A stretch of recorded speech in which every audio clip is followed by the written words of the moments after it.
How's it going, everyone? John Connon here with Neural DSP, and welcome to this deep dive into Archetype Nolly X. This is an update to our extremely popular Archetype Nolly plugin, and it features a new and refreshed user interface, as well as updates to the devices to make it even more versatile. This plugin has been meticulously designed with Adam Nolly Getgood, a true powerhouse in the modern metal scene. Nolly is a hugely respected musician, producer, and engineer, whose work embodies both technical mastery and innovative sound design. With Archetype Nolly X, you'll unlock Nolly's signature guitar sound, from his custom-modded amplifiers to his meticulously captured impulse responses and go-to effects.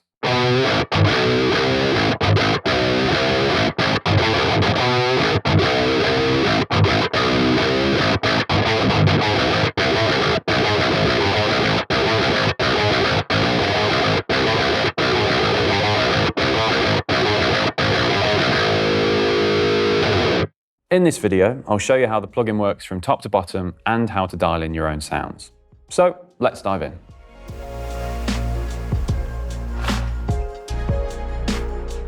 So before we dive in, let's take a quick look at an overview of the plugin.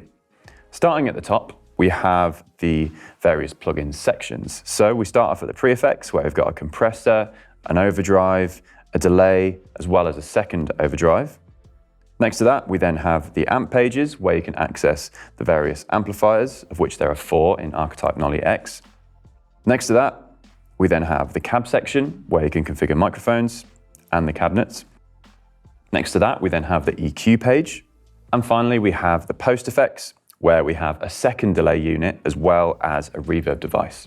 So that's a quick overview of Archetype Nolly X. Now let's hear the default preset.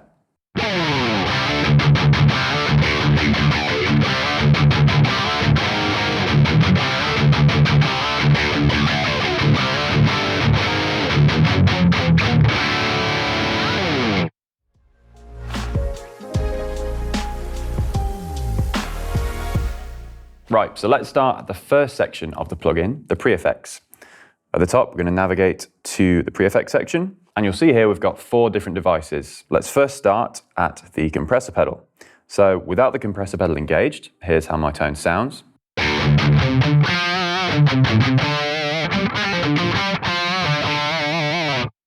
And with all of the default settings on the compressor, I'm just going to bring it in, and here's how that sounds.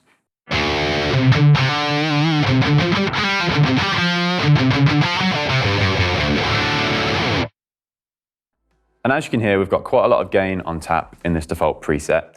But to really give the full effect of this compressor and hear how the parameters can change the sound, what I'm going to do is actually just back off the volume of my guitar and have a slightly lower gain sound just to translate all of that. So if I bypass it, you'll see we've got a couple of controls. We've got a compression dial, a level, and an attack switch. Starting at the compression dial, this is going to alter the amount of compression applied. And with it to the left, you're going to have a more subtle compression effect. So here's my tone with the compressor device bypassed first, but also with my volume rolled back a bit as well. Now I'm going to bring the compressor in.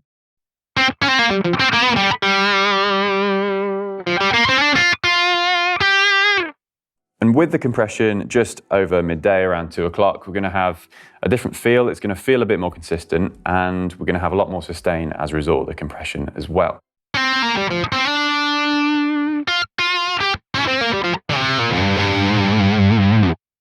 Bring it up all the way.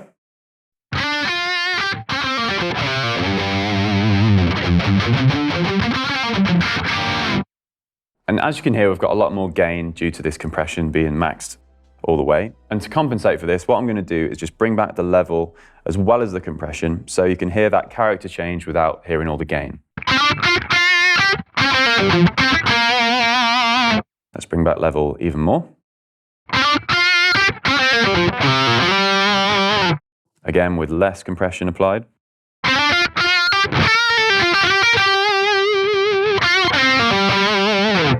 And with more.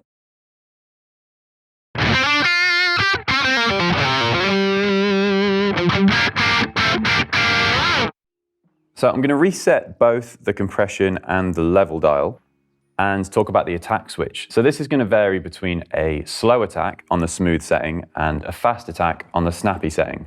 And this may obviously have a feel change, but it's going to be suitable for certain parts and styles of playing. So I'm going to go for a very smooth, consistent pinned lead sound. So I'm going to keep it on the smooth setting. I'm going to increase the compression and maybe just back off the level so there's not too much gain going on.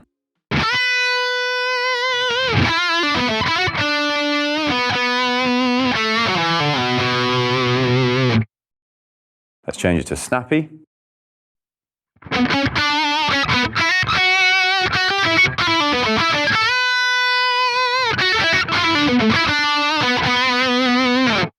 Bring back the level a bit, just so you can hear that snappy character.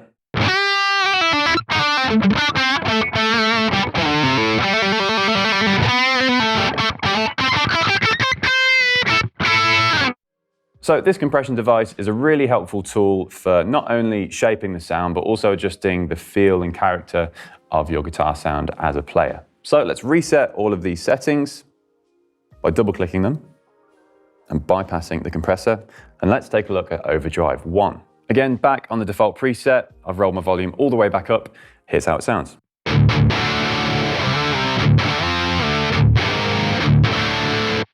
Let's engage Overdrive 1 with all of the default settings.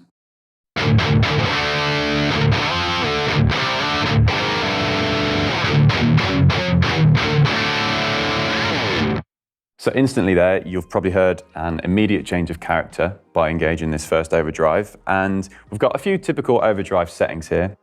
We start off with the drive, and then we've got a level and a tone, standard Tube Screamer style settings. But we've now, as part of Archetype Nolly X, got the addition of this toggle switch where we're going to have a bright mode if we want it. And by default, you'll see this is engaged. The effect of this toggle switch is that it feels like your picking is a bit more immediate, and it's, as a result, a lot easier to play. And it also sounds like you're picking a bit harder as well. Nolly has mentioned that he's really proud of this feature, and it's actually his default mode to have this toggle switch engaged. But for the sake of transparency and demoing the device, here's how it sounds without this bright switch engaged.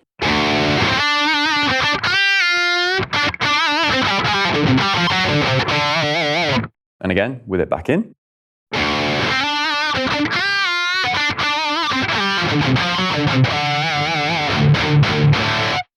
So let's leave this bypass for now and start on the drive. Typically, most people run a Tube Screamer to kind of roll off the low end, not so much to add the drive, but these can be used as devices to filter and saturate your sound. So let's use the drive to add a bit more drive. Here's how it sounds with the drive at around noon.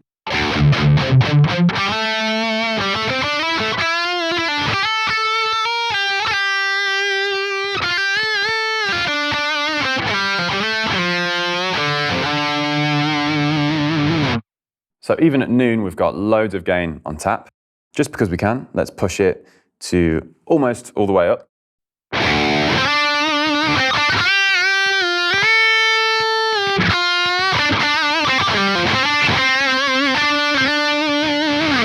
So all of your bends and sustain notes aren't a problem, and this is only Overdrive 1 as well. But now let's just bring that back to just above 0, because we don't want to necessarily use it to drive the amp yet.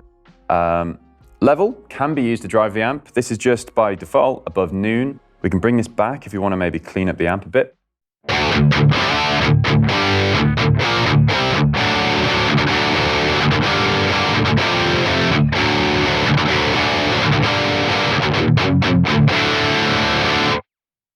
Or alternatively, if we want to push it, but not give it that extra drive from the device, we can just use the level, and this is almost all the way up.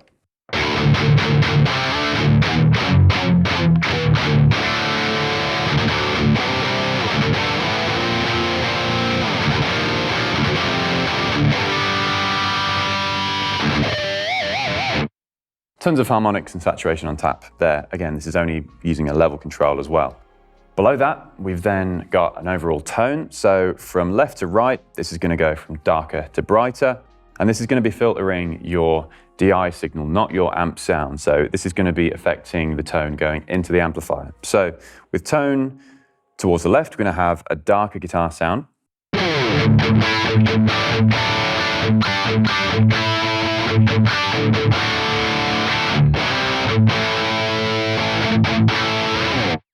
And as a feel thing, that kind of makes it feel a bit squidgier under the fingers, and it almost numbs that pick attack. If you push this, you're going to get a lot more kind of teeth to the guitar sound. That pick and attack is going to be emphasized on the way into the distortion.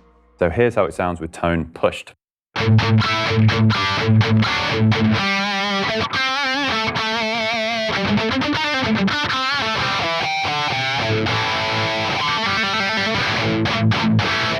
So this is a really flexible overdrive device, and it's also great for affecting the feel and shaping your sound as well. So now let's move on. Let's reset all of these parameters. Bypass overdrive 1 and move on to delay number 1. So Nolly wanted this to create those very kind of lo-fi, messy, but in a pleasing way, delay into distortion type sounds. And we've got the usual kind of delay parameters on this pedal. We've got a mix, so this is going to control the dry wet blend, a feedback, and that's going to be the amount of repeats. Below that, we've got a time parameter, and this, when in the note mode, is going to be synced by a subdivision to the BPM of the plugin. And then you can also change that to milliseconds if you want a more freer delay repeat time in milliseconds. And then finally, we have a tone. So this is going to control the brightness and darkness, again, darker on the left, brighter on the right of the delay repeats. So let's go through all of these parameters. Let's reset tone and time, and also go back to the note. So here's my guitar sound without the delay pedal engaged.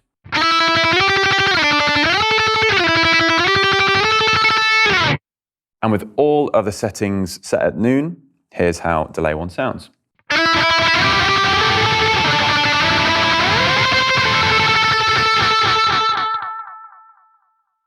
And you can hear there, as all of the trails kind of die away, that we've got that tape character to this delay as well. It's not necessarily a bright digital delay sound, it's something that degrades over the feedback repeats. So let's bring the mix down, and we're going to have a more subtle, messy delay effect.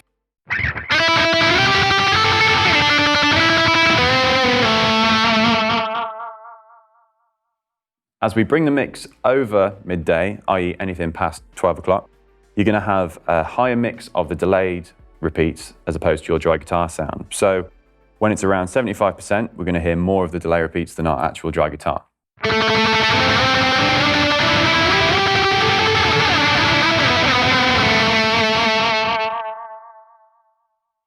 And at 100%, you'll just hear the wet delay repeats.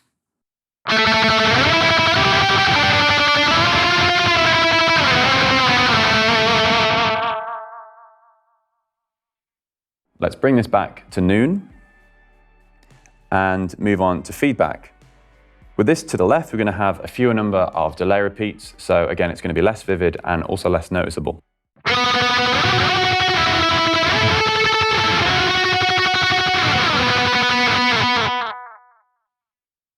As I roll the feedback control up, we're going to get obviously more delay repeats, and this is going to create a richer texture of delay as a result. Here's how that sounds.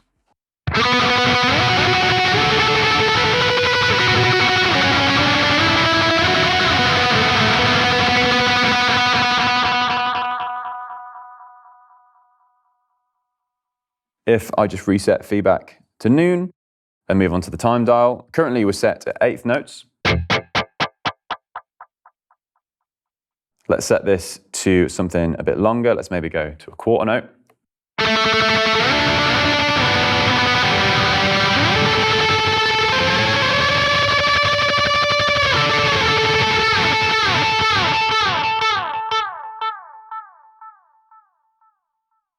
Or alternatively, something a bit quicker.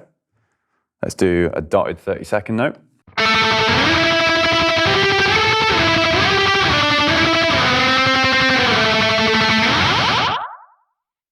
As I mentioned earlier, we can change this to a millisecond value if you want to work in milliseconds. Anything from 50 milliseconds.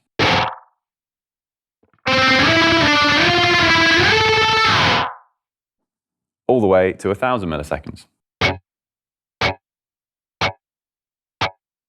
And having the option to have this delay device work independently in milliseconds from the BPM of the plugin can be really handy, especially when working in conjunction with the second delay device in the post effects. So let's reset the time dial and get it back to an eighth note. And let's move on to the tone. So with the tone at midday, here's how it sounds.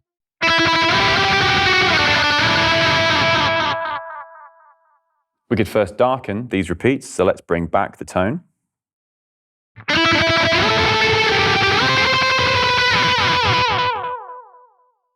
Now let's increase this tone dial, and as a result, you get a much brighter set of delay repeats.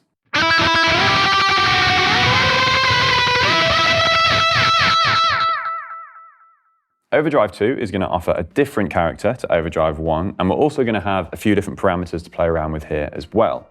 We have, of course, a gain, a level, but also independent bass and treble controls. These can be really useful to shape your sound at a bit more low end or high end, or cut either of them and just shape it on the way into the amplifiers. Without Overdrive 2 engaged, here's how my guitar sounds.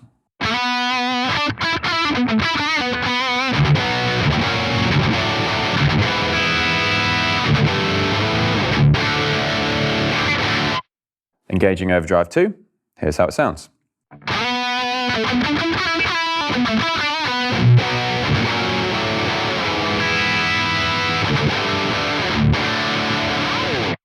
So, starting with the gain parameter, it's by default set pretty conservatively. Let's bring it to midday and hear how much overdrive it adds.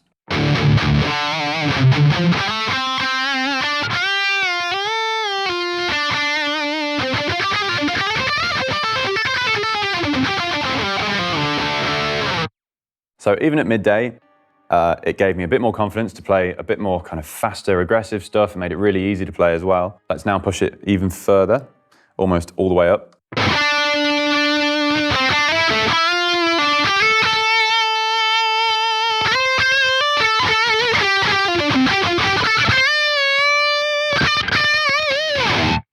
So there's some of the harmonics were brought out of the instrument, and it's got loads of gain on tap, obviously. And of course you could pair this with Overdrive 1 if you needed even more saturation going into the front end of the amps. Let's reset that to midday, and then we've got the level control. In a similar way, this can be used to drive the amps a bit more or less and bring it back if you want. Let's bring this back first to around 9 o'clock.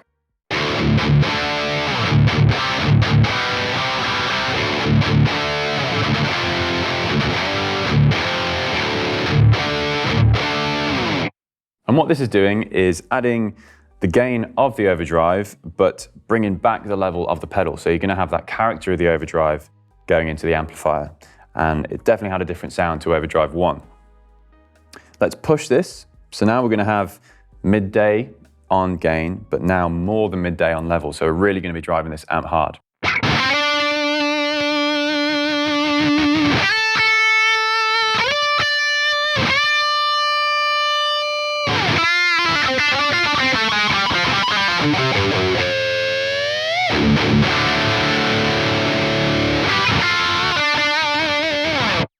So loads of sustain on tap there.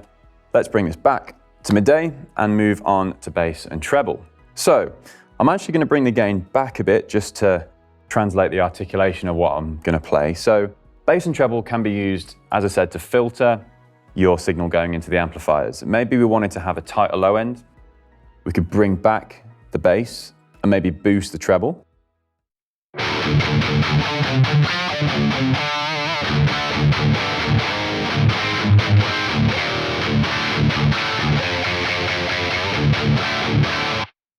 Let's emphasize this even further.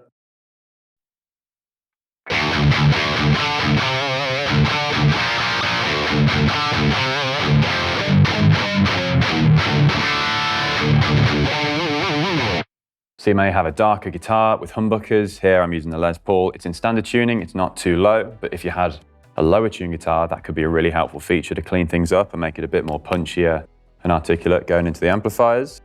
Alternatively, if you had a brighter guitar and you wanted to darken it up, make it a bit softer and chewier, you could increase the bass and bring back the treble, and this will soften things up and make it a lot warmer.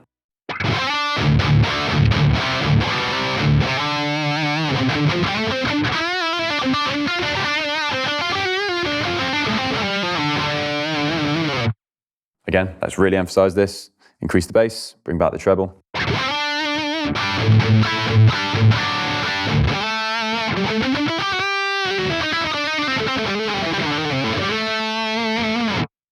So, as you can hear, it's really useful to have EQ settings at this stage of the plugin in the pre-effects, because it means you can really shape your sound going into the amplifier stage. Now, let's take a look at combining all of these pre-effects. So I've reset the default preset and it sounds like this. So as you can hear, we've got quite a lot of gain on tap in that default preset. And what I'm going to do is use these pre-effects and combine them to gradually increase that and get a variety of sounds by bringing each of them in and changing a few settings. So starting off with the compressor, I'm going to use this to attenuate the level of my signal.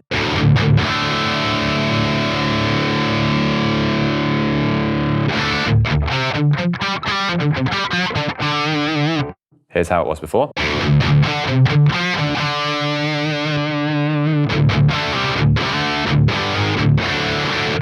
It's just taken the initial edge off, it's brought it back quite a bit. And I'm also just going to go on the snappy attack setting. So the notes are a bit more chewy and they kind of poke through a bit more. With Overdrive 1, what I'm going to do is make the tone a bit more articulate. I'm going to utilize that high shelf switch to make the transients a bit more aggressive. So leave that on. I'm not going to add too much gain at this stage because I want it to be more of a tone shaping device. I'm going to increase the tone to again give it that brightness.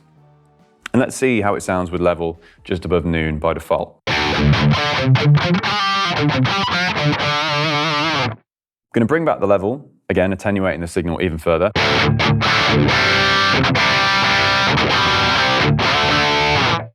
Almost to a level where I could get away with a humbucker in the neck and bridge.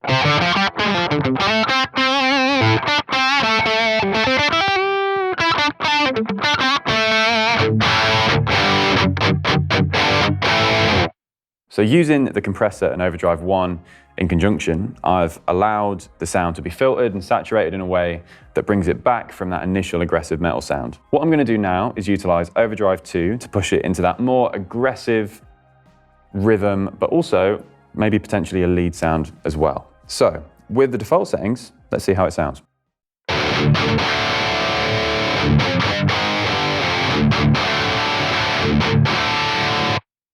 Initially, I'm liking the amount of gain it adds, but it sounds very thin because I've taken quite a lot of the low end out from that Overdrive 1. So what I'm going to do is just compensate by bringing in the bass.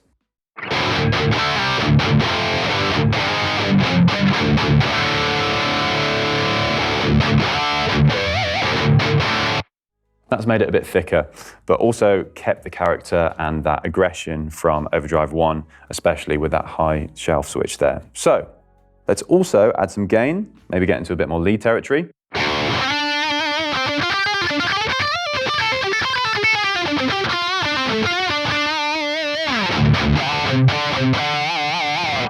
So tons of gain on tap at the minute. Again, I'm using humbuckers, so I've got quite a lot of push naturally from the instrument. So I'm not going to even touch the level or the gain after that. And again, because these are all separate devices, I can maybe take back Overdrive 2 and bypass it. And I've got that kind of pushed, aggressive, brighter, mid-gain distortion sound. But of course, we still have the delay device, Delay 1. And what I'm going to do is bring back in Overdrive 2 and use Delay 1 to have that more overlapping delay metal sound that's really great for those ambient parts where you just want a soundscape of delay repeats. So let's bring it in with all the default settings.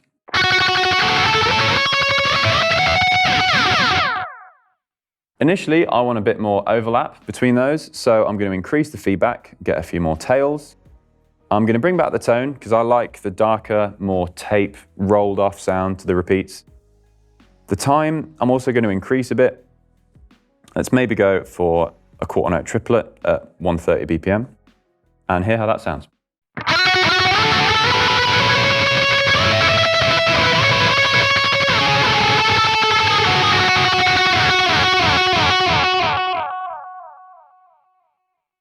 And with that feedback increase there and that slower time, it felt like the delay repeats were almost overpowering my initial melody that I was playing. So what I'm going to do is just bring back the mix, and in that way, the delay repeats will be less prominent.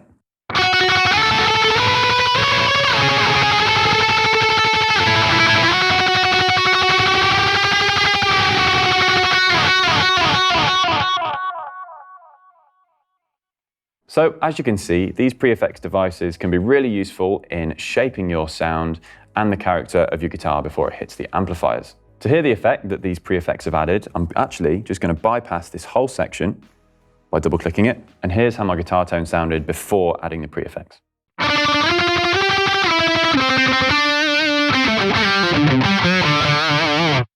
now I'm going to bring them back in by double-clicking the pre-effects.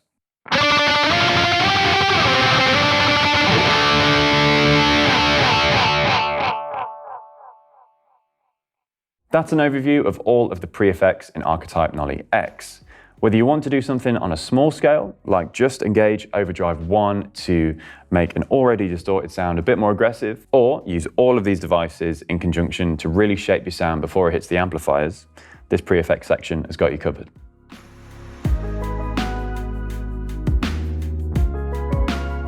Now let's take a look at the amplifiers in Archetype Nolly X. In this plugin, we have 4 different amplifiers to choose from. Each of them in their own right are extremely versatile. We have amp number 1, which is a clean amplifier predominantly. Amp number 2, a classic crunch amplifier. Amp number 3, this is going to be a higher gain rhythm amplifier. And finally, amp number 4, which is going to have even more gain on tap and is going to be great for leads. So let's start on amplifier number 1, the clean amplifier. And here's how it sounds.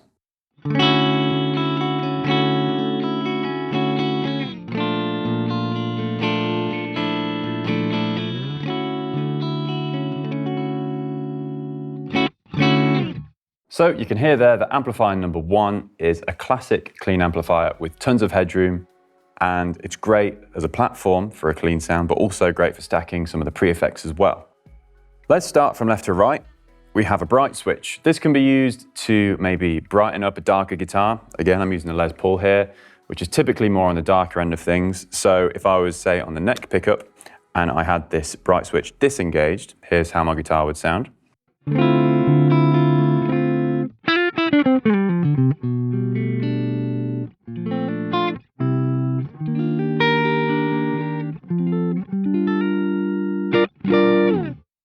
But if we bring this bright switch in, it's going to have a bit more of a sharper attack to the note transients, and it's just going to feel generally a bit brighter as well.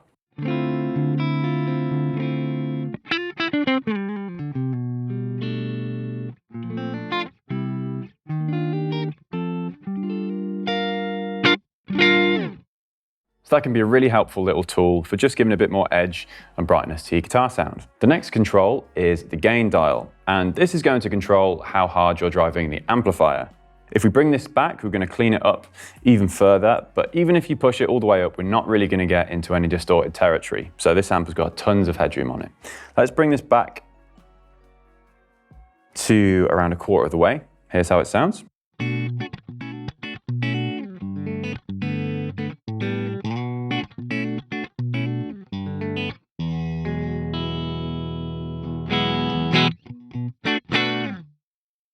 So we've got a really nice, clean and pure sound there. Let's push the gain above midday and hear how when we drive the amp, we get a bit more oomph, but again, it's not going to get into that distorted territory.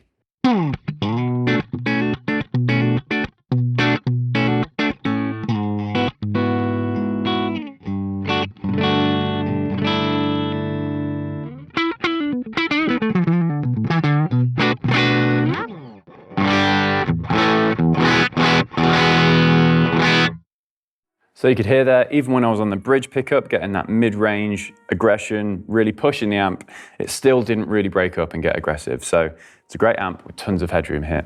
Let's move on to the EQ by resetting the gain control, putting it back at noon. We've got a 3-band EQ on this first clean amplifier. We've got a bass, middle and treble. By default, we've sort of cut the bass, boosted the treble, left the mids dead in the middle. Here's how that sounds.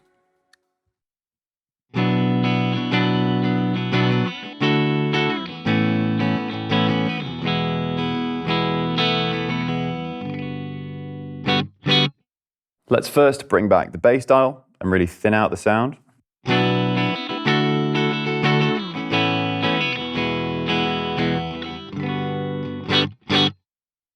Maybe you've got a low-end heavy guitar, you want to thin it out a bit. Alternatively, you could push it and add all that warmth and low end back in.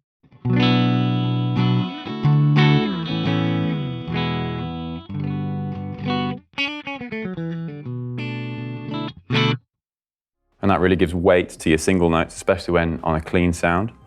Let's reset and put it back to noon. Onto the mids, let's pull these back a bit and scoop them.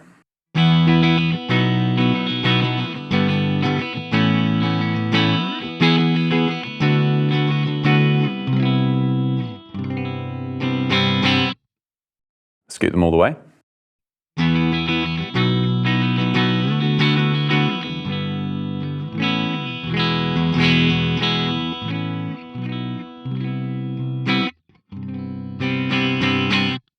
You can hear there it gets a lot chimier and also warmer because it's almost like we've emphasized the bass and treble by cutting the mids here. Alternatively, we can bring this back in, make it a lot more boxy and upfront sounding in the mids by pushing them almost all the way.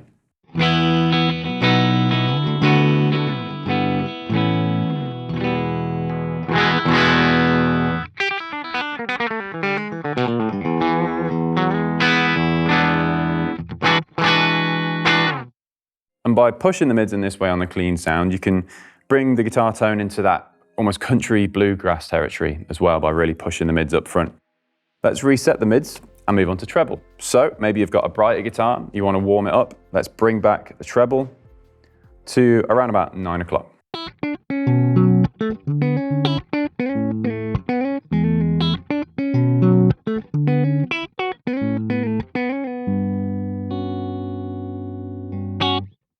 You can really take that abrasiveness off the front end of the notes, which can sometimes be a bit spiky when you're on a very pure, clean channel. Alternatively, maybe you want to brighten them up and exaggerate that real attack of the strings on a clean sound.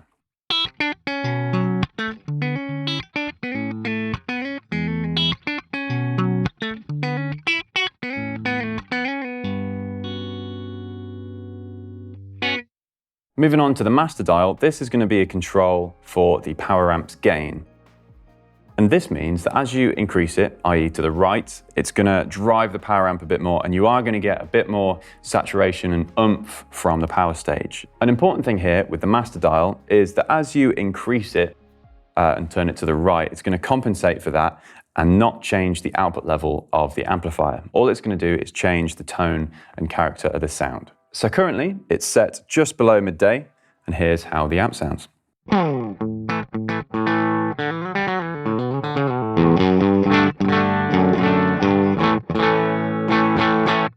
So we've still got quite a bit of headroom there.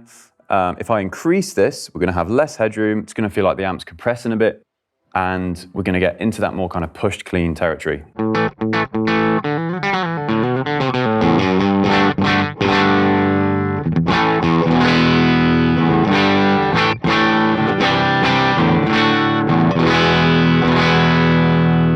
Let's push it all the way.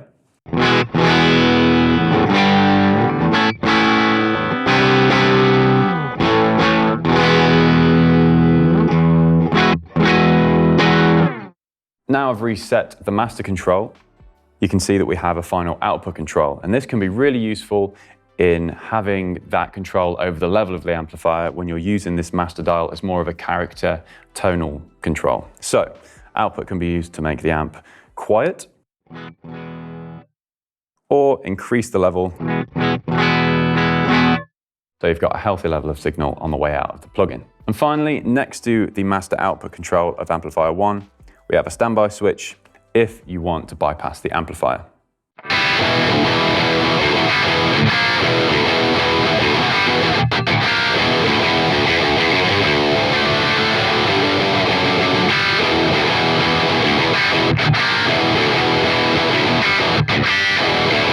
Let's move on to amplifier number 2 by selecting it here at the bottom from the amp selector. And now we're on amplifier number 2, the crunch amp. So with all of the default settings of amplifier number 2, here's how it sounds.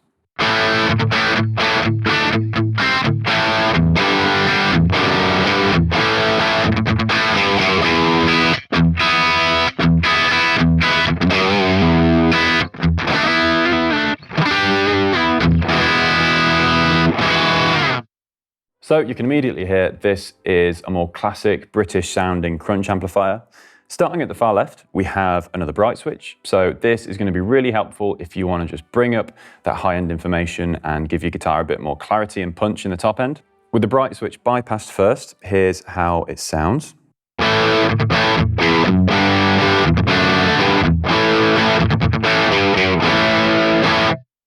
Let's bring in the bright switch.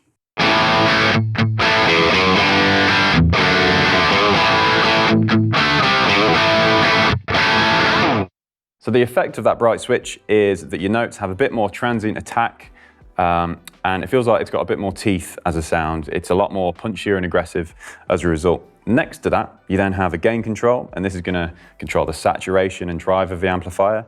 By default, here we've just got it above 6. Let's bring it back, and we're going to clean this sound up a bit.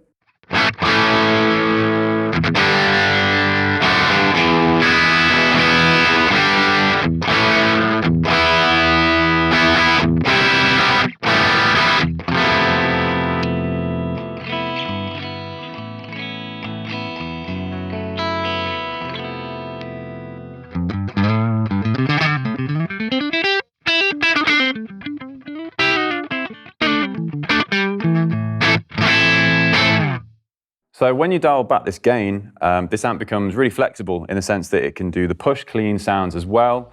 Depending on what pickup you're on, it's going to clean up really nicely as well. So now let's do the opposite and push it to almost all the way up and see how much gain we've got on tap.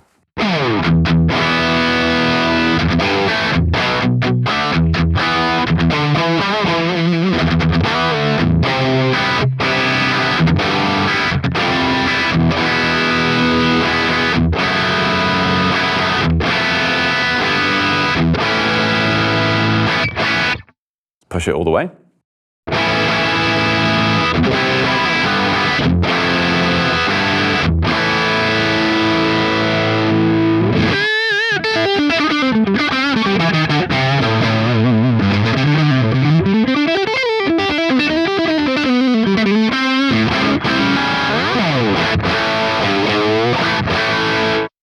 So at its maximum value, you can get away with leads on it. It's still very chewy and percussive and bright in character. And it's a really versatile gain dial, really. You can get a lot out of it. Moving on, we then have a 3-band EQ, here shown by bass, mid and treble. With the default values of bass just above 6, we've got the mids pushed quite high at around 8 and treble at around 5. Here's how it sounds.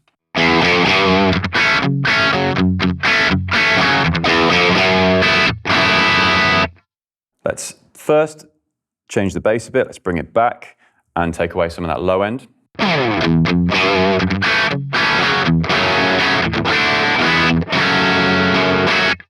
And your guitar is going to sound a lot thinner. Let's maybe push it up to around 8 or 9.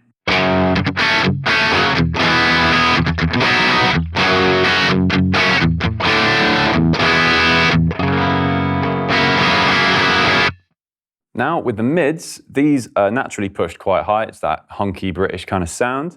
Let's pull them back and scoop them.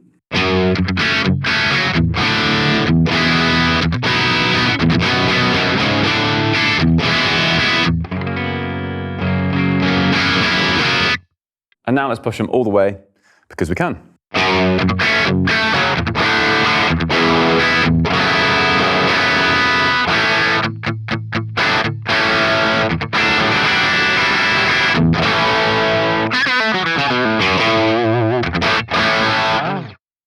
We can get that really traditional, bright, but honky British sound there. Finally, with the treble dial, let's reset the bass and mid and bring back the treble, make it a bit darker.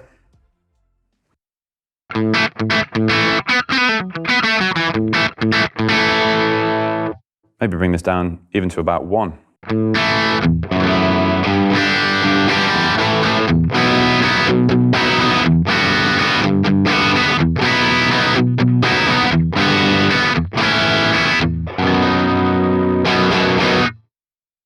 So even there, we've brought down the treble to 1. It's still not warm or cloudy sounding. It's still very clear.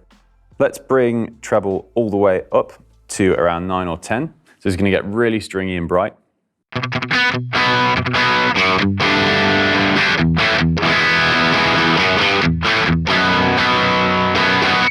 Maybe on a neck pickup, this could be used for nice punchy but characterful neck pickup sounds.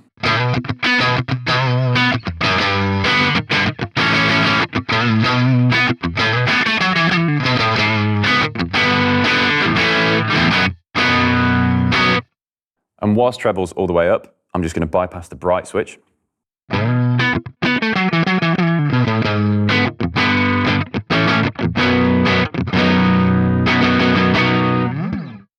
And there you can hear how much that bright switch is adding.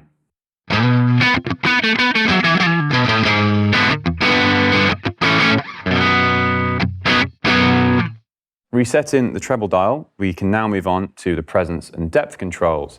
And these are two additional EQ controls. Presence is first going to control the amount of upper top end. This is almost like a further treble control. It's just going to give you a bit more detail and clarity in the high end if you want it. So, currently presence is around 8, and here's how it sounds.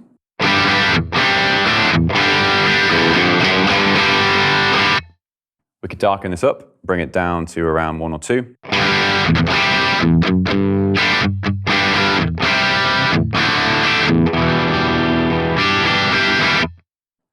And again, it's still not dark, it's still clear, even at 0.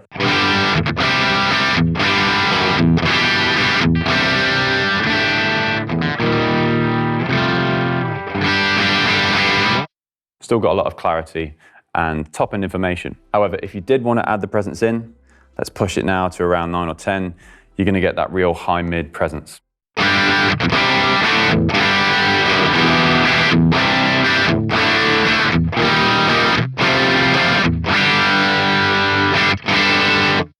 Next to this, we then have the depth control, and this is going to adjust the low frequencies in the power amp section and just add that extra bottom end weight to your guitar tone. So, currently it's set at 4. Here's how it sounds.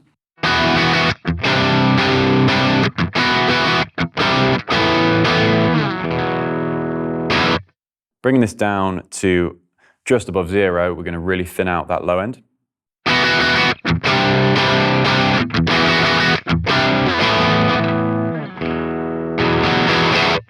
And conversely, now let's push it and add a lot of low end weight.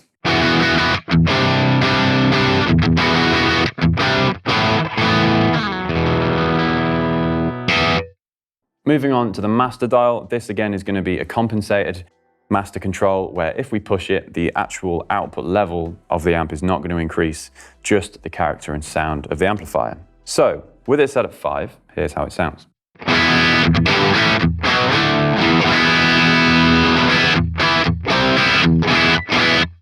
As I bring this back, we're going to have a change in character. It's going to almost thin out a bit, the mid-range will drop a bit, and it's going to feel less kind of up front.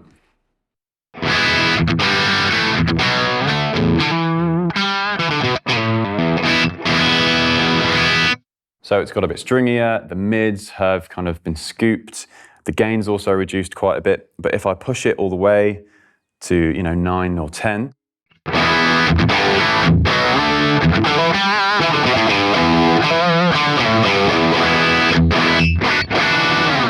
we've now got a lot of mid-range bark, the gain's increased, and the amp sounds like it's turned up and cranked, which is a really desirable sound and really easy to achieve now with this compensated control.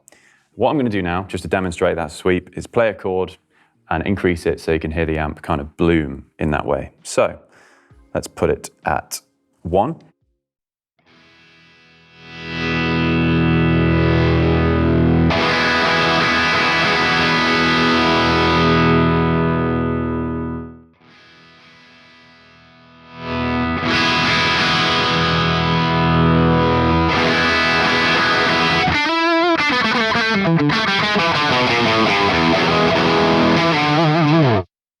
Finally, we then have the output dial for this amp, and this is going to increase or decrease the level output of the amplifier. It's not going to be a real drastic tonal change, it's just going to be a level control. So I could make the amp quieter if I brought this back,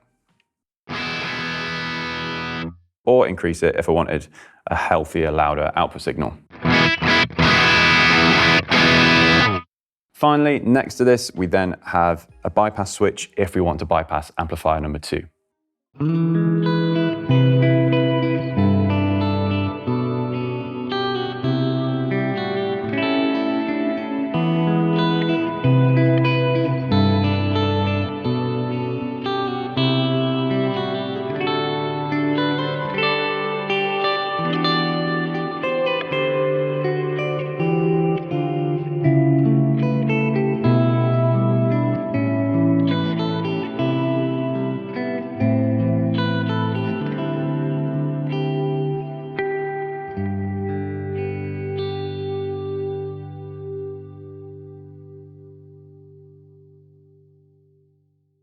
Now onto amplifier number 3, the rhythm amplifier.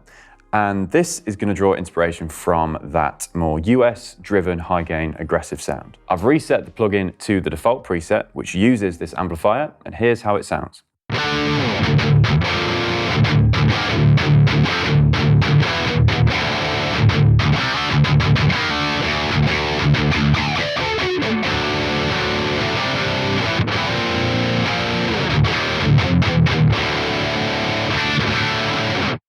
Starting off at the far left of the amplifier, we have the gain dial. This is going to control the saturation, and by default, it's set at 5. And we've got a healthy amount of gain here, I think it's fair to say.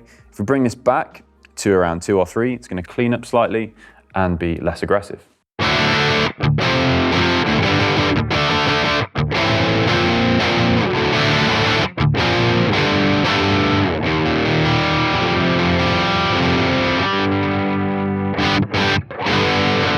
So when you back off the gain, it gets a bit less aggressive, your chords become a bit more articulate when using more complex voicings, and generally it just gets a lot less aggressive. However, if we push this, we've got loads of gain on tap. Let's go to around 8.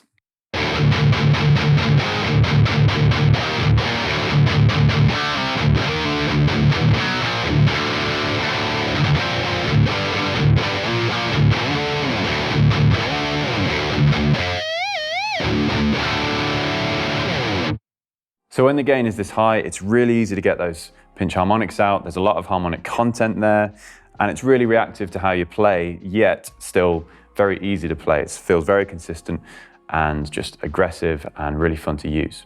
Next to that, we then have the 3-band EQ. Let's reset the gain to 5 and hear how everything sounds at its default settings. We've got bass at 6, mids at 4, and treble down the middle at 5.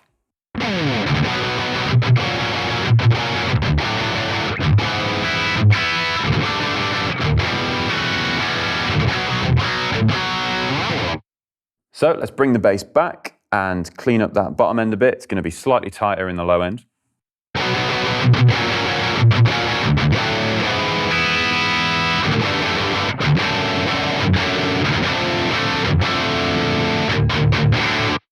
Alternatively, let's push it a bit to around 8, 9.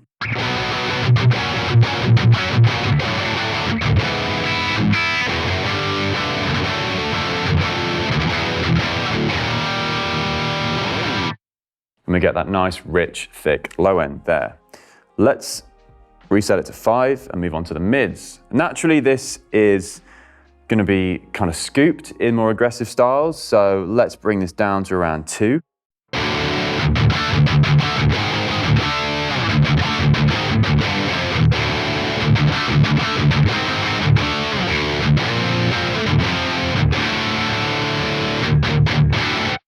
And we can really emphasize the high and low end there when scooping the mids. Let's push them to around, again, 8 or 9.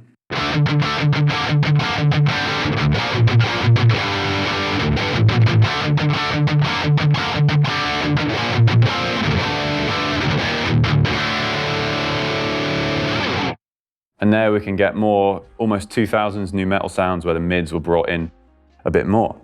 Let's reset that to 5. With treble, let's bring it back a bit and warm it up, round it off the top slightly, because this is a very aggressive high gain sound. You may have a bright guitar that you just want to take the top end off and make it a bit sweeter.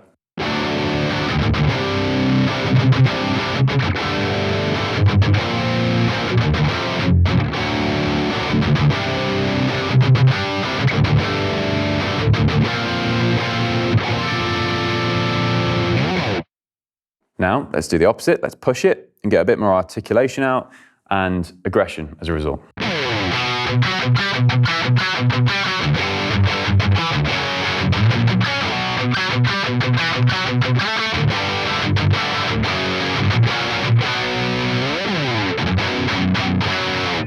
So there, where you push the treble a bit and really dig in, you can get that bite and aggression out of your distorted sound.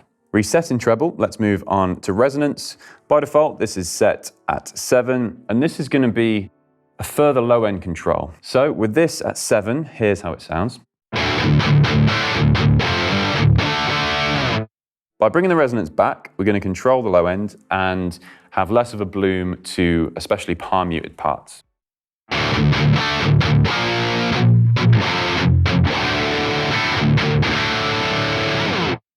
However, when boosting the resonance, we're going to get a lot more bloom to that low end and a generally thicker sound as a result.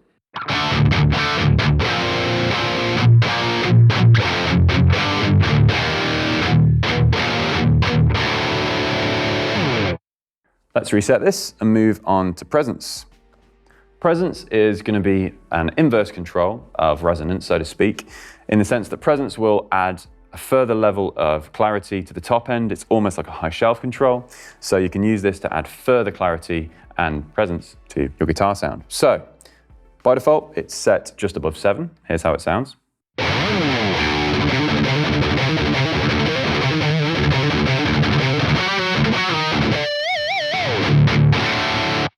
Let's bring this back, and you'll hear how it's not necessarily a dark sound, but there's less of that high-end attack and aggression there.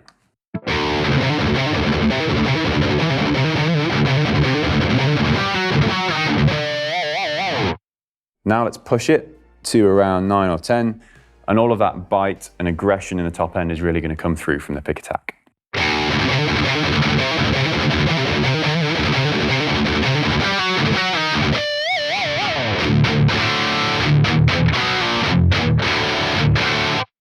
Let's reset this and move on to the master.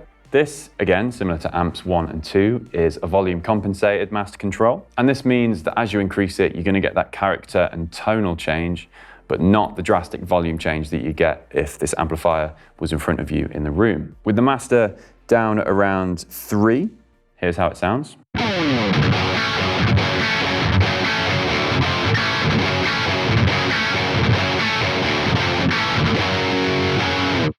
Let's increase it now to around 8 or 9.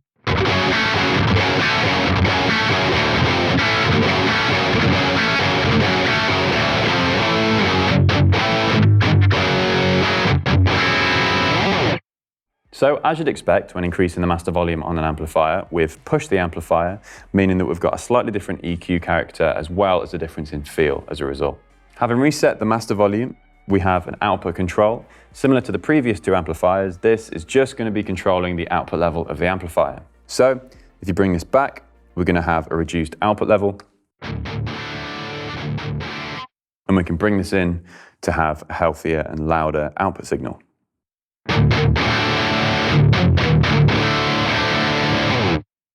As is the case with the other amplifiers in this plugin, we then have a bypass switch to bypass the amp and the amplifier section.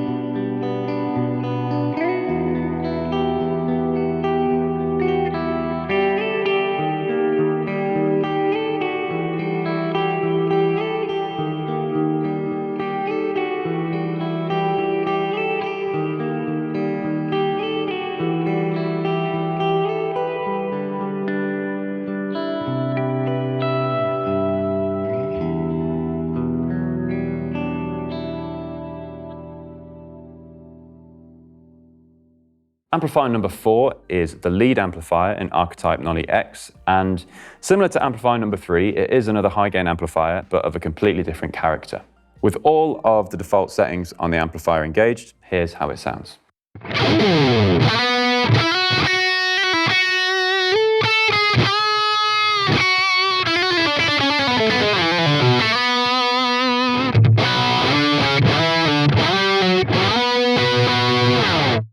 Let's start at the gain dial at the far left. Currently it's set at around 6.5, but if we bring this back, we're going to get less saturation and less aggression, but it's still going to retain the same character of drive. So here's how it sounds at around 3.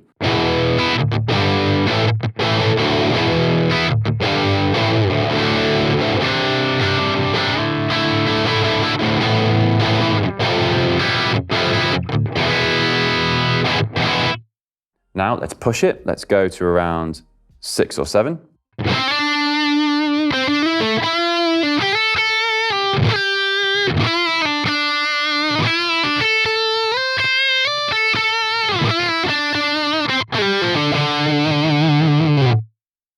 And we've got a lot more sustain, and it's perfect for more liquid lead lines. Let's push it all the way up to 10 just to see how much gain's on tap.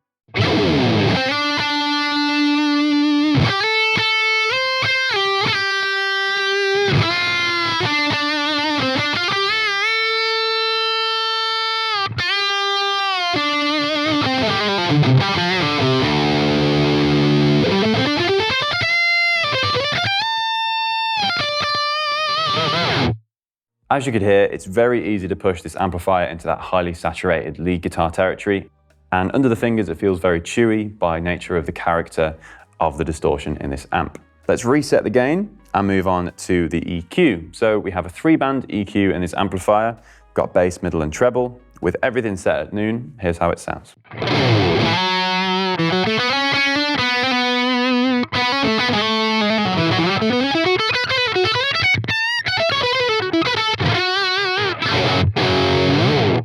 So let's first play around with the bass dial. Let's bring it back and make the lead sound a bit thinner. Maybe you've got a lower tune guitar or you're using a darker guitar. This may be good to just make it cut through a bit better.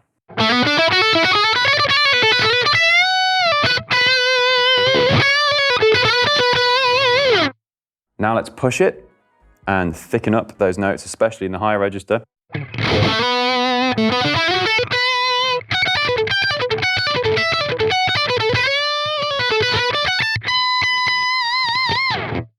Resetting the bass dial, let's move on to the middle.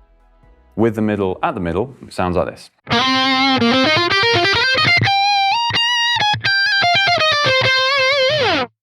And we've already got quite a lot of mid-range here, so if we wanted to scoop this, let's bring it back to around 2.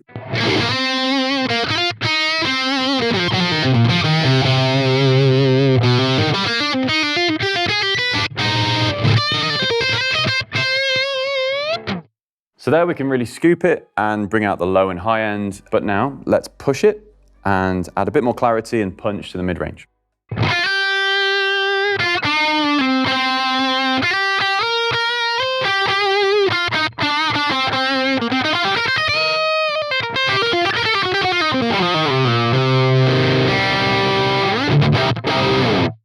If we push this all the way, we're going to get a nice mid-range hump that's really good for cutting through a mix and almost sounding quite warm as a result.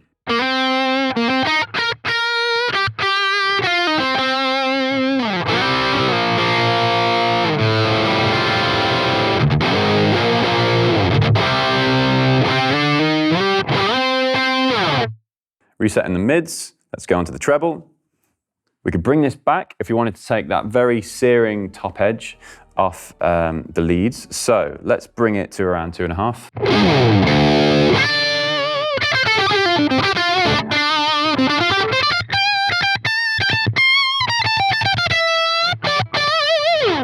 So even on those higher notes, it's not getting too abrasive. We could bring the treble all the way off and really round off the top.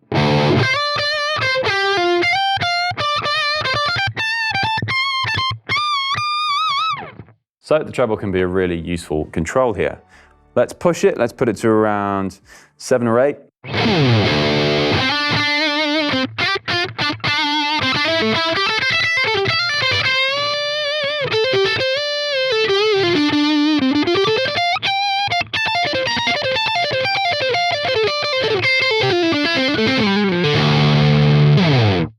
So even on a neck pickup sound, it can still be really articulate and bright with attack and transient definition when you pick. So let's reset treble and move on to master. Similar to the other amplifiers, this is a volume compensated master, And with this amp specifically, it does have a drastic effect on the sound. So with the master at noon, here's how the amplifier sounds.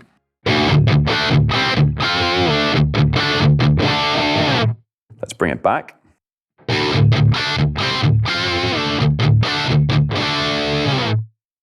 It really scoops the mids and pushes the amp kind of further away, but leaves all the low end in the sound. Let's push it, and you'll hear how the mids then jump forward and they're really up front.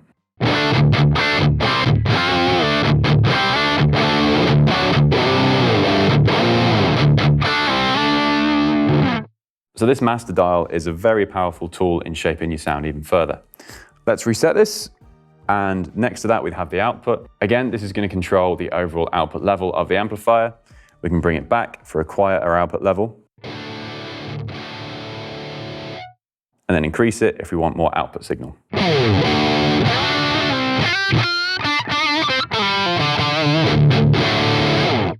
And as is the case with all of the amplifiers in Archetype Nolly X, we have the bypass switch to bypass the amplifier and the amplifier section.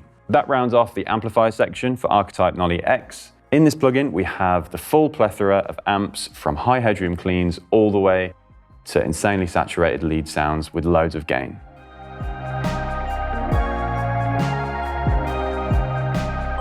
Now we move on to the cab page of Archetype Nolly X. Here, as part of this update, we have some updated microphone and speaker options. Starting off at the top left of the cab page, we have the drop-down menu for the speakers and their microphone impulse responses. By default, we've loaded a dynamic 57 on this angled V30, but we also have the option for a 57 on the straight V30 speaker. Currently on the angled speaker with a 57, here's how it sounds.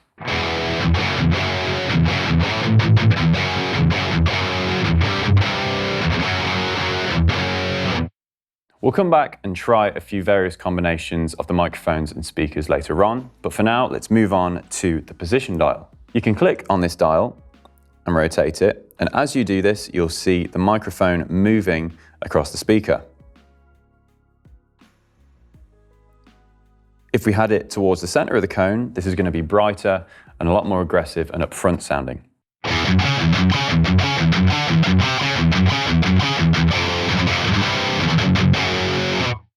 Now, as we bring it towards the outside of the speaker cone, this is going to get a lot darker and warmer.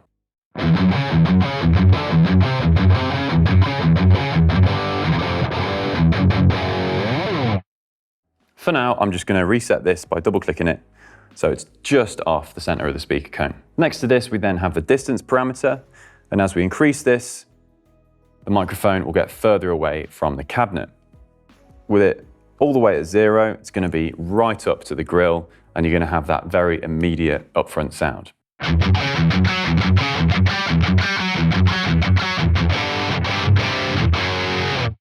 However, as we increase the distance all the way up to its highest value, we're going to get a less immediate and direct sound.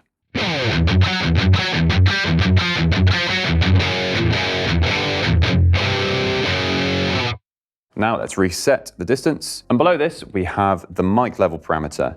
This can be very useful when blending more than one impulse response. As you see on the right of this cab page, we have a parallel set of controls for a second impulse response. And using these mic level parameters, we can blend and change the mic levels and impulse responses to our taste. And here's how that currently sounds with the 2 loaded impulse responses.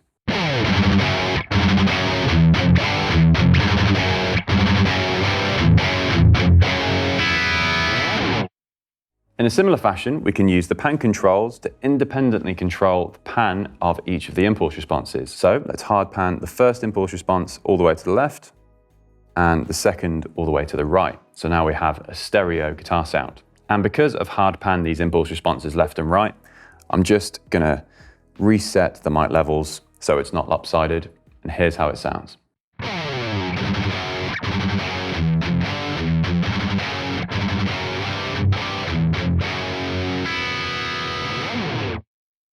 Resetting the pan controls and also bypassing the second impulse response for now. let's have a look at the room send feature. By enabling this, it can add a lively room sound to your otherwise dry impulse response, and this can help to add a bit of realism and give that in-the-room guitar sound. Currently, the room send is bypassed, and here's how my guitar sounds.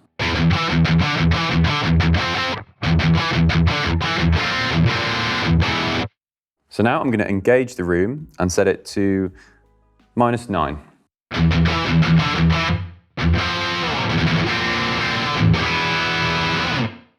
Now we could have a much more obvious in the room sound. Let's put it at around -4.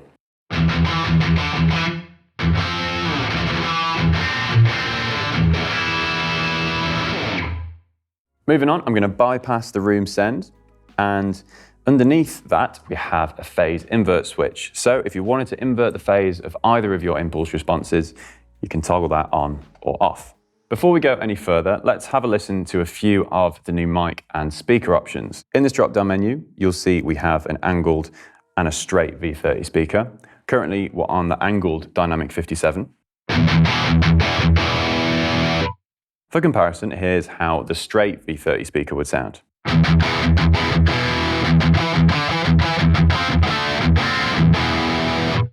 Again, here's the angled one. And the straight one. As you can hear there, even with all of the other available parameters set the same, shifting between this angled and straight V30 speaker has a huge difference on the overall sound. So let's take a listen to a few of the other microphone and speaker options. Let's go on to the Ribbon 121 on the angled V30 speaker.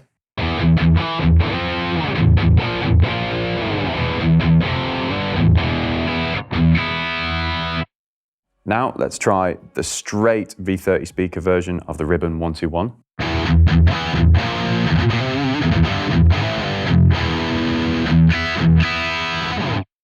And finally, let's listen to the straight version of the Dynamic 41.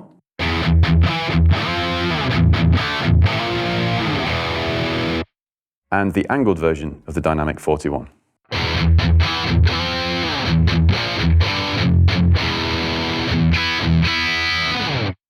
Because we have two impulse responses available, what we can do is engage this second impulse response with the bypass toggle switch and engage the Dynamic 41 from the straight V30 speaker while simultaneously having the angled Dynamic 421 impulse response.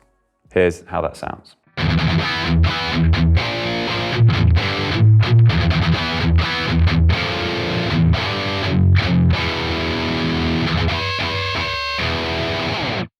The new and updated mic and speaker options, as well as the ability to combine the two, adds a further layer of flexibility to an already vast array of options in this cab section.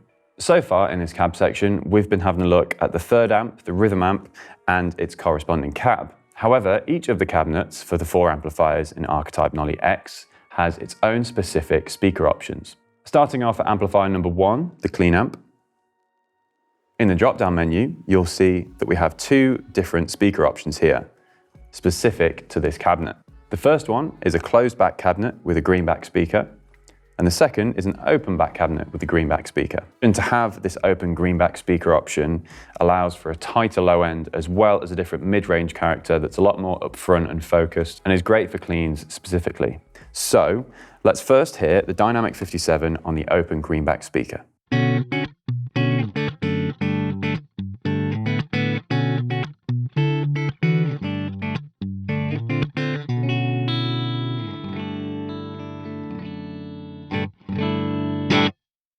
Now, let's hear the closed greenback version with the Dynamic 57.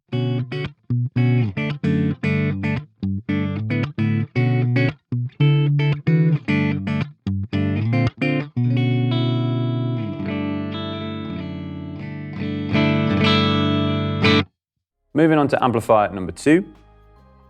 If we go into the drop-down menu, you'll see we have a V30, but also a creamback from the mid-70s. The addition of the 70s creamback is going to add a real classic rock character to this amplifier. But first, let's hear the Dynamic 57 on the V30 speaker.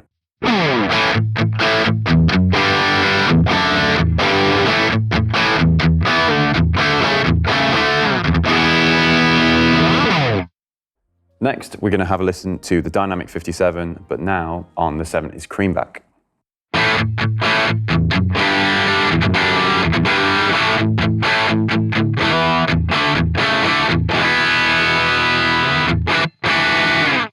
And as you can hear, this Creamback has a lot more bite, there's a lot more presence in the upper mid-range, and it's great for that classic rock 70s guitar sound. Moving on to amp and cab number 4, in the drop-down menu, you'll see that we have a British-style 75 speaker, and also a 2x12 V30. So we've got two options here as well.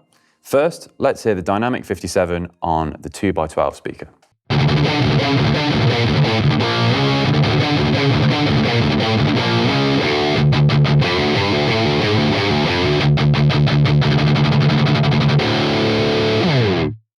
Now let's hear the Dynamic 57 on the British 75 style speaker.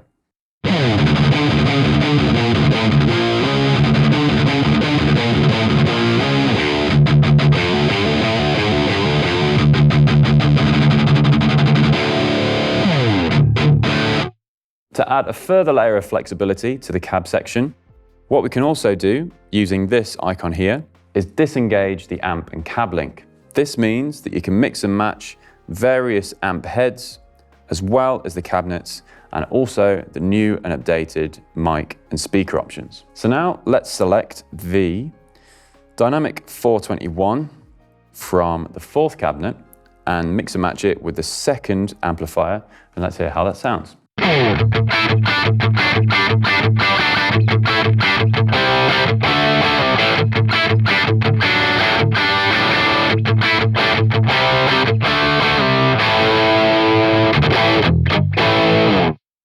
And there we have it. That's the updated cab section from Archetype Nolly X.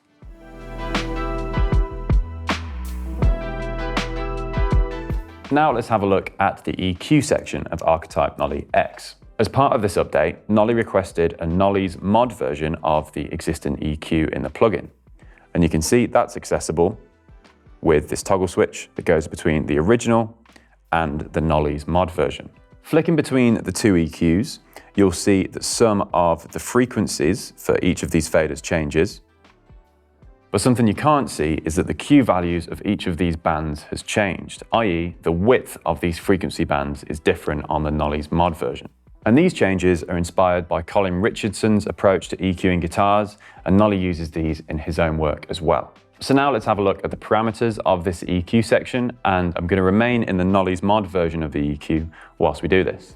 Starting at the far left, we have a high pass filter, which by default is off, and this can roll off anywhere up to 500 Hertz. With this bypassed at 0, you're not going to have any of those low frequencies rolled off.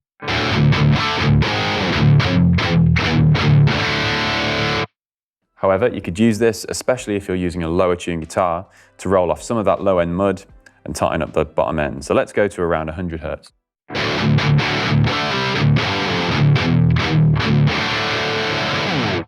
And if you're listening on a speaker system that can deal with those frequencies or a good set of headphones, you'll be able to hear there that there's a tighter low end. Resetting that for now by double clicking it, you'll see below there's also a power if you wish to bypass the EQ.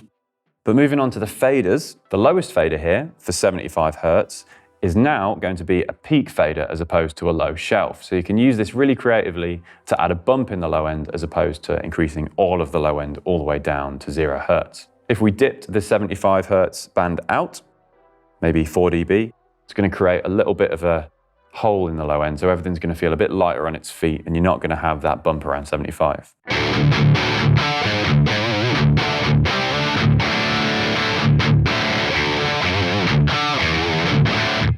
However, you can boost this.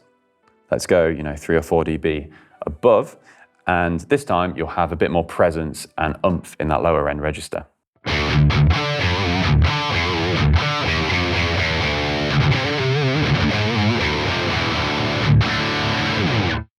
On the original EQ, this 75 Hertz fader was a shelf frequency. So if we use this toggle switch to go back to the original EQ, we're going to have a lot more low end because it's boosted that lower shelf as opposed to just that 75 Hertz band.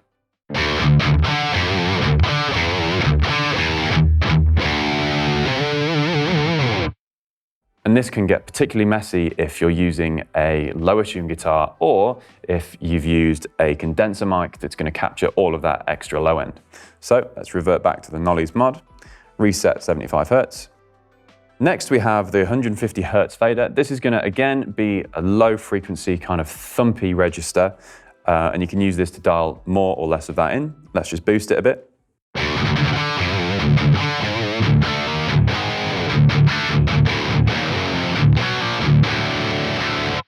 We could cut this as well.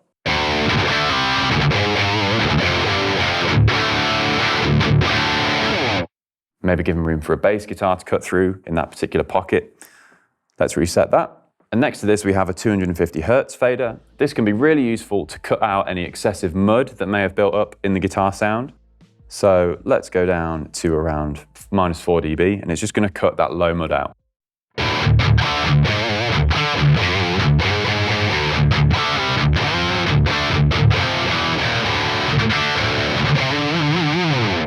Again, with it at 0. And down at -4.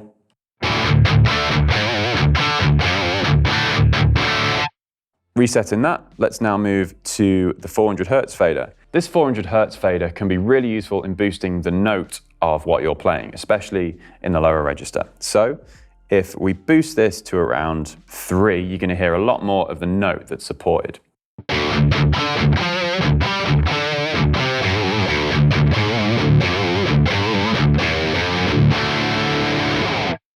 And if you boost this too much, it can get into that kind of boxy territory. But if you took it out, you're going to hear a lot less body behind the notes that you're playing.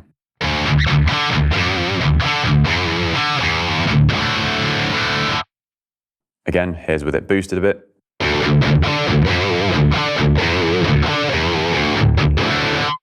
And here's with it at 0.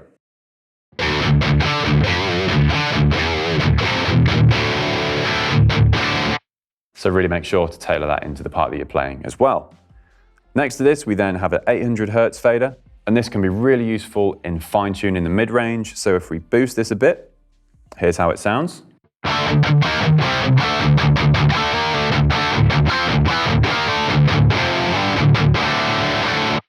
And now let's cut it.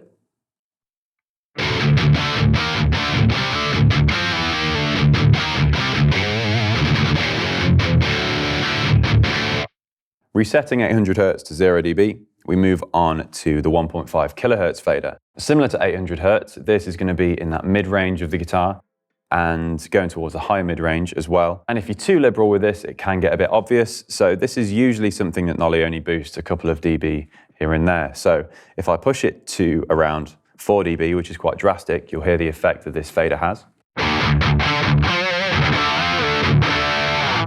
So it's quite a nasally kind of whiny mid-range. If we cut this,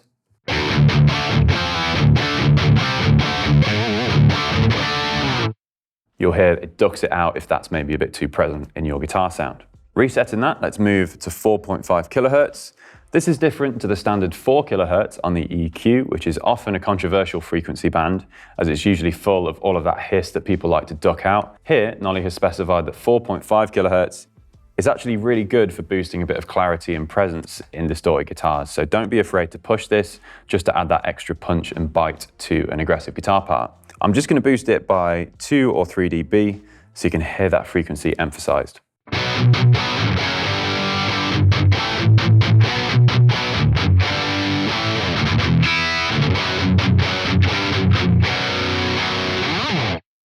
Maybe this is a bit too prominent in your guitar sound and you want to cut it.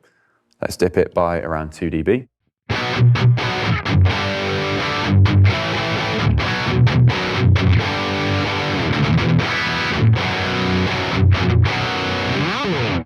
So this is a really useful fader for just adding that extra bite, but not in a harsh way to the upper mids. Next to this, we have the 8 kilohertz fader, and this is going to be really useful for adding definition and clarity to the highs in your guitar sound. Let's push this to around 2 or 3 dB to bring out that aggression.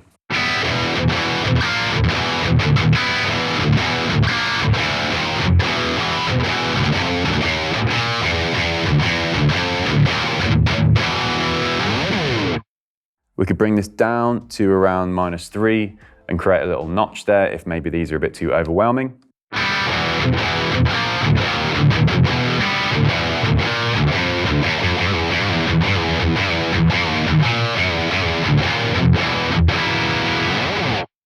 Centering this back at 0 dB, the final fader we have is a 12 kilohertz fader.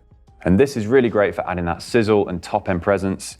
And it's also worth noting that this fader is a shelf. So this is going to add 12 kilohertz and above. Boosting this by around 3 dB, here's how it sounds.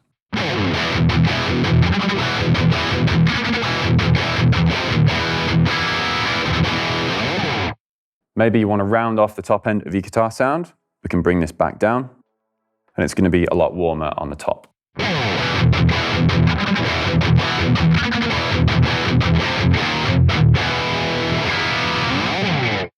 Resetting this back to 0.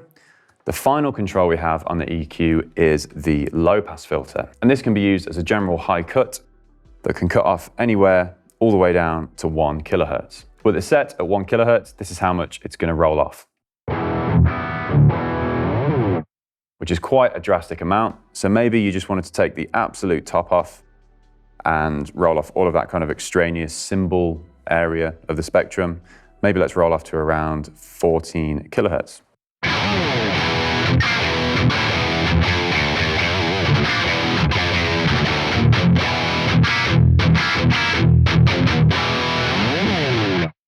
So that's a rundown of the new Nolly's Mod EQ. What I'm going to do now is show you how you could dial this in with the default preset and then A/B compare it with the original EQ. So with the default preset, here's how my guitar sounds.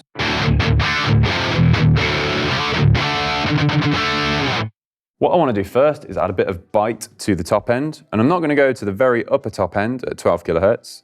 I'm going to go to 8 kilohertz and add around 3 dB.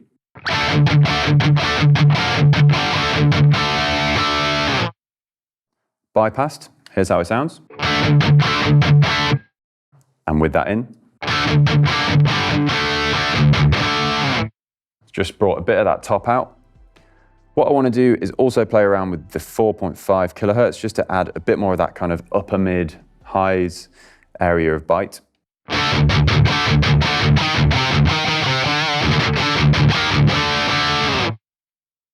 And that combined with 8 kilohertz has really done that well. I'm going to play around with 1.5. I don't want to be too drastic with this. Let's just go to about 1 dB of a boost. For me and this guitar, that's not really what I want. I'll try cutting it. And I kind of like that a bit more, so I've dipped that by 1. I'm also going to get rid of a bit of the mud, so using the 250 hertz, let's dip that by about 1.5 dB.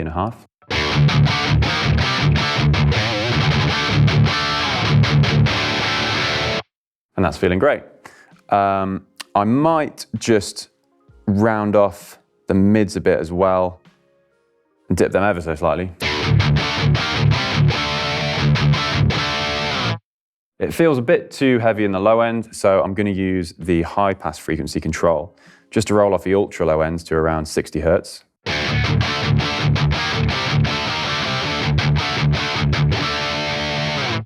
And then maybe using the 75 hertz, just dip around 1 dB.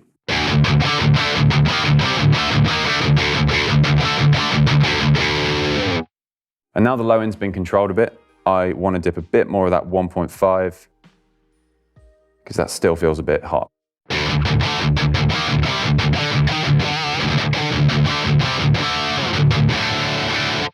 And I've kind of gone for that very scooped, aggressive, abrasive metal sound. I could bypass the EQ entirely, and here's how it sounded originally. Which is by no means a bad sound, but with the EQ engaged, it's going to feel a lot more focused and within that aggressive, abrasive metal sound.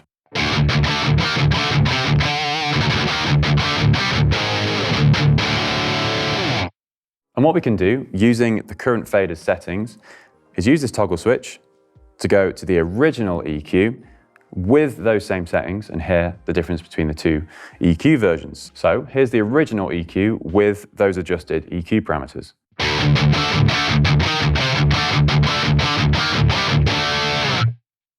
And with the Nolly's mod,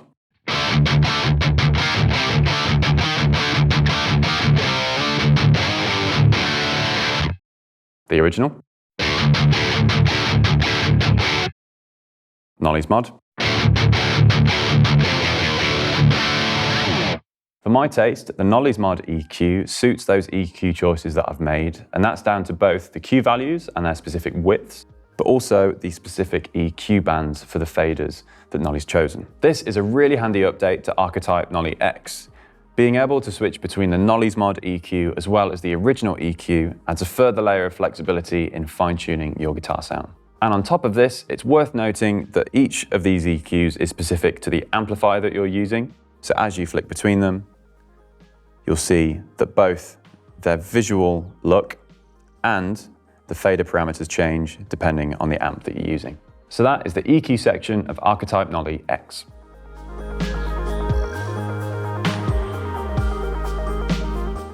Now let's take a look at the post-effect section of Archetype Nolly X. Here we have two devices, the first one being the second delay and also a reverb device. Let's start with the first device, delay 2. Here's how my guitar sounds without the delay pedal engaged.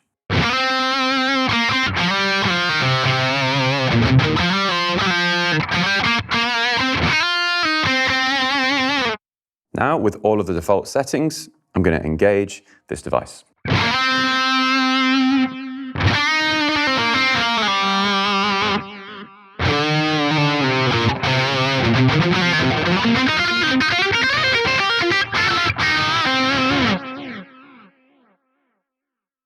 So let's now take a look at some of the settings. If I just bypass it for now, you'll see we have a mix. This is going to be a dry-wet blend of your dry and wet signals. So with this at around 9 o'clock, we're mostly just going to hear my dry guitar sound. If we pushed it over midday, you're going to hear a higher mix of the delay tail. So engaging it, here's how that would sound.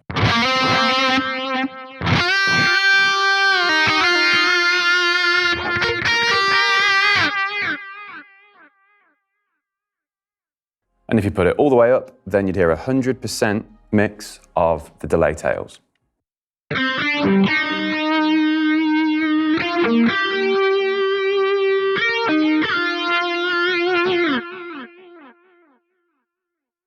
For now, I'm just going to put this below 50% at around 40, just so you can still hear the delay tail. Below that, we then have a high pass. This is going to roll off the low end of your delay tails, not your dry signal. So, with it to the left, we're going to not roll any bass frequencies off. So you're going to have very warm, low-end heavy delay repeats.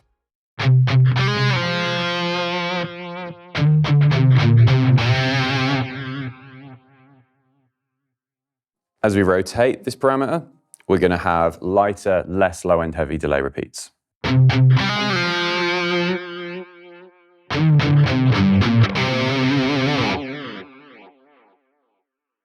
And just to show you the full range of this parameter, what I'm going to do is put it all the way up and roll quite a lot of the low end from those repeats.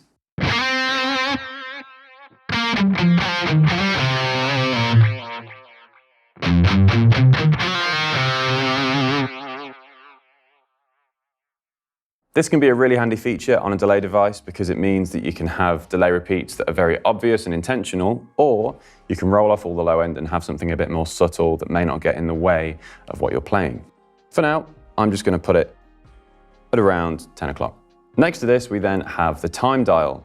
This is going to relate to the speed of the delay repeats. You'll see as I change this, on the digital display above, we have the current note value that it will repeat at. This is determined by the sync toggle at the top. When it's in its left position, you'll see we're in free mode. This means that the time dial will change in milliseconds, and it's not relating to any internal BPM clock of the plugin. With time at a minimum value here, we can go all the way down to 21 milliseconds, which is almost like a quick slapback delay sound. So that's barely noticeable, in fact. But as you increase this, you'll hear a longer interval between the delay repeats. So now we're around 950 milliseconds.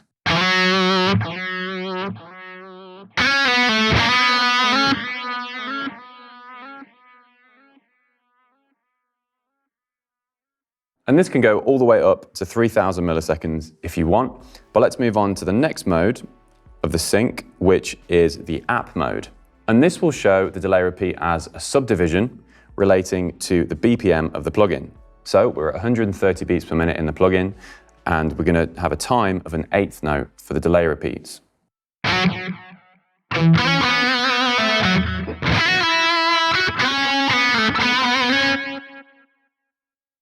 And the range of this can go anywhere from a dotted whole note all the way to a 64th triplet. And this is going to be a very quick interval, especially at 130 beats per minute. Here's how it sounds. Again, almost like a slapback texture. When resetting the time dial and then going into our third and final mode, we're now in tap mode for the delay device. And you'll notice that the tap tempo foot switch is now not grayed out, and we can tap in a tempo by clicking it, and on the digital display, it shows the BPM that we've just tapped in. And this is now an independent BPM from the plugin. We're still at 130 beats per minute in the plugin, but we've just tapped in 107.9 beats per minute within the delay. So you can have independent BPMs there. And again, we've got the full range of subdivisions to choose from, anywhere from a dotted whole note all the way to a 64th triplet.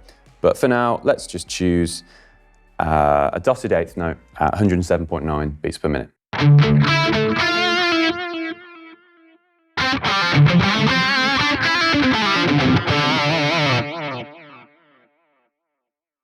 Next to this, we have the modulation dial, and this is going to apply some pitch variation to the delay repeats, creating a chorus effect.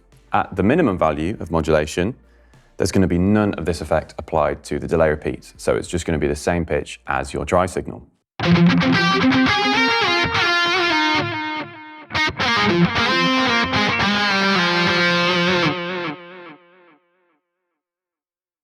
We can increase this and add a bit of modulation in. Let's put it at 50%.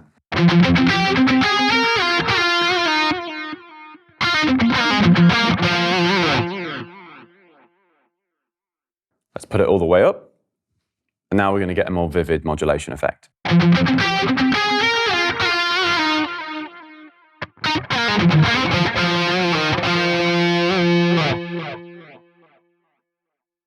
Resetting the modulation back to 50%. Above modulation and the digital display, we have a ping pong switch. This is going to activate ping pong mode, where the delay repeats are going to go left and right and alternate in the stereo field. Currently, it's been off. Here's what it sounds like with ping pong on.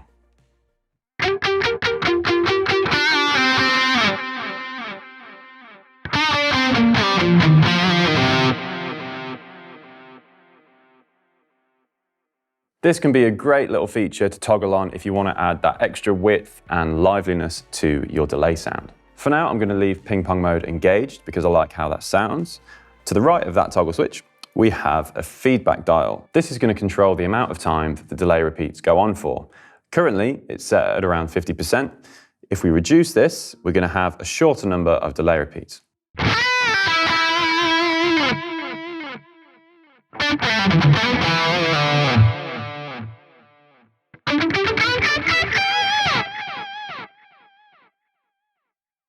However, if I reset this back to 50%, we're going to hear more repetitions in the delay tail.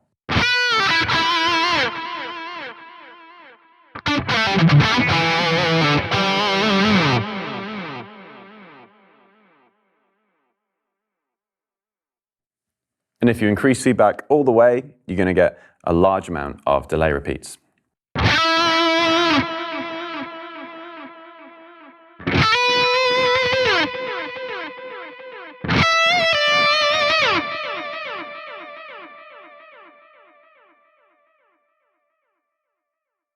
For now, let's reset this, double-clicking it.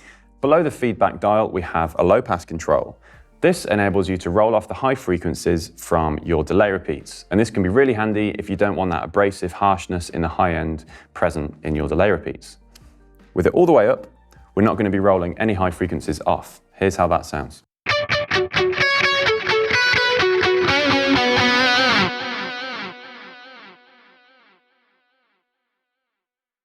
Let's roll it back to 50%.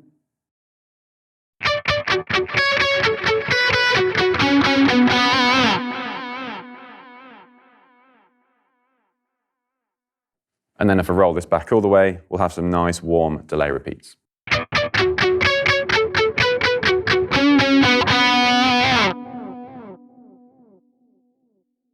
Both of these high and low pass filter controls can be really useful just to get that part sitting great in a mix, whether that's live or in the studio. And as mentioned, below this, we have the tap tempo foot switch, where you can click in a value to set the BPM clock of the delay device specifically. Now let's move on. Let's disengage the delay with the bypass foot switch and move on to the reverb device. Before we engage the reverb, here's how my guitar sounds.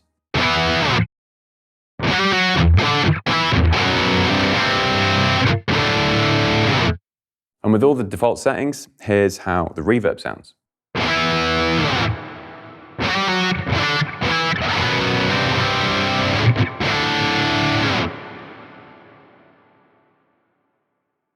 You can immediately hear the effect that reverb has, adding that expansiveness and ambience to our guitar sound. Starting off at the mix dial, this again is going to be a dry-wet blend between your dry guitar signal and the reverb tail. If we had this all the way off, you're just going to hear your dry guitar sound.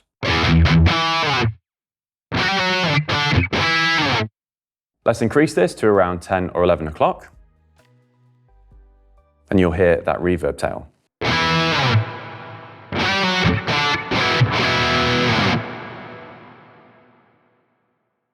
As this mix dial is a dry-wet blend, we can put this all the way up to 100% and hear 100% of the wet signal and 0% of the dry guitar, or anywhere in between that, of course, as well. But for now, here's how it sounds with mix at 100%.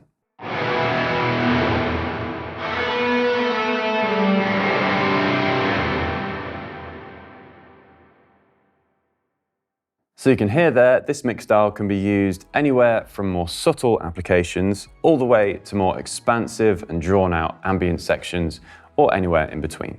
For now, I'm going to bring this mix back to around 50% and move on to the decay. This is going to control the length of the reverb tail. So at minimum values, we're going to have a very quick and immediate reverb tail that's not going to last very long. And here's how that sounds.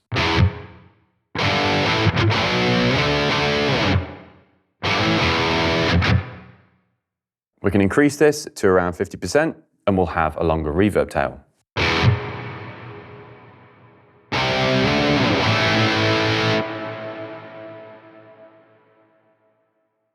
And at its maximum value, we'll have a very, very long reverb tail that's great for ambient parts or any atmospheres that you want to create.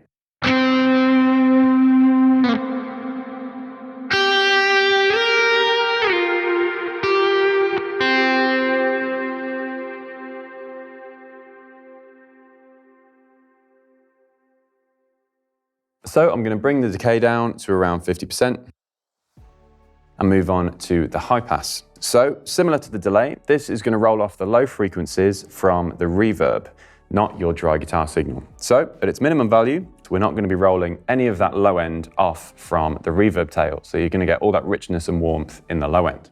Here's how that sounds.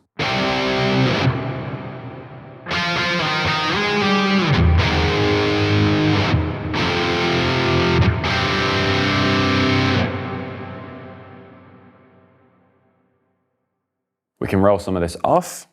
Let's bring it to around 50%.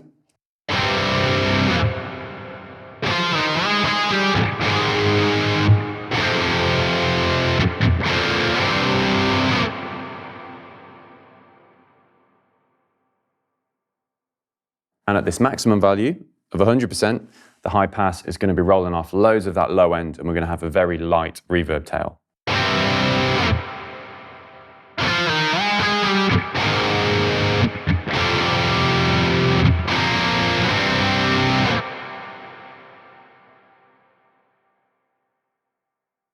Let's reset this to around 50% and move on to the low pass. So at its maximum value, we're not going to be rolling any high frequencies off, so we're going to have a very bright reverb tail.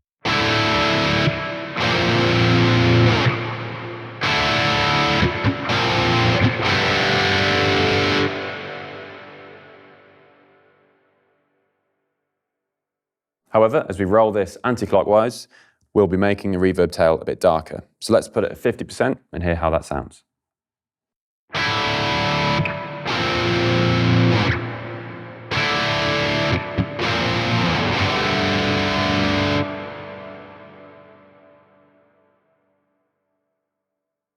Let's roll this all the way off, and we'll have a very dark reverb tail as a result.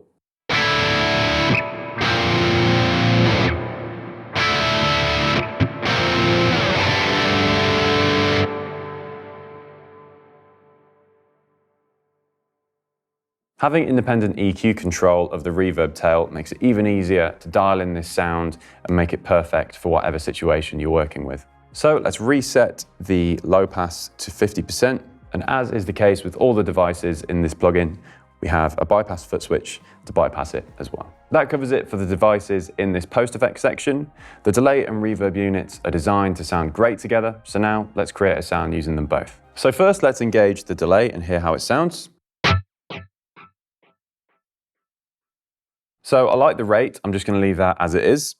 I'm going to increase the mix a bit just to make it a bit more obvious and vivid. I'm going to roll off some of the lows because I don't want that information getting in the way with any low chords or anything like that. The time I'm going to keep the same. The modulation, I'm actually just going to increase slightly because I like a bit of chorus effect to my delay repeats. I'm also going to add ping pong, give it that stereo width.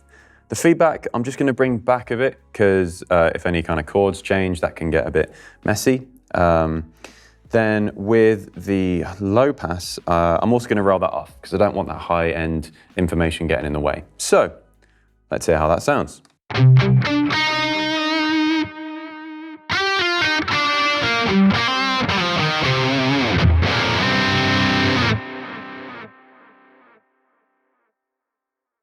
And that feels great. So now let's move on to the reverb. With this, I'm just going to turn it on with all the default settings and see how it sounds.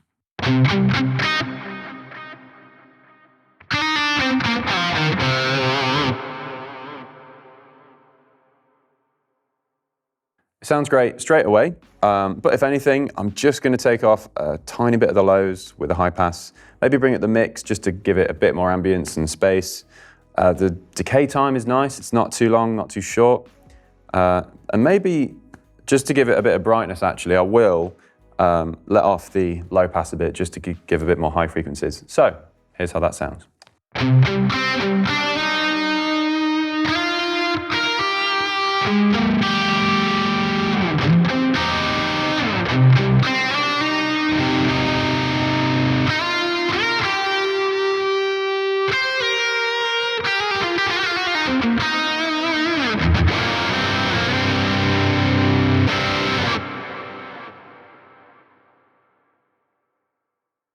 So I'm really happy with that. As you saw, it was really quick and easy to get a sound that was very usable.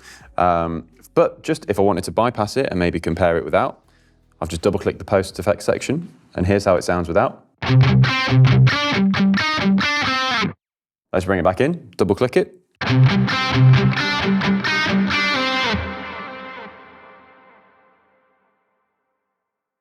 And you can hear there how much this post effects section is adding to the sound. Whether you're using these devices individually or in conjunction with one another, you can hear that there's a plethora of creative applications to use them in, whether it's for more subtle applications, like adding a bit of room ambience to a guitar tone, or creating long, drawn-out soundscapes. These devices have been well crafted to do just that and anything in between.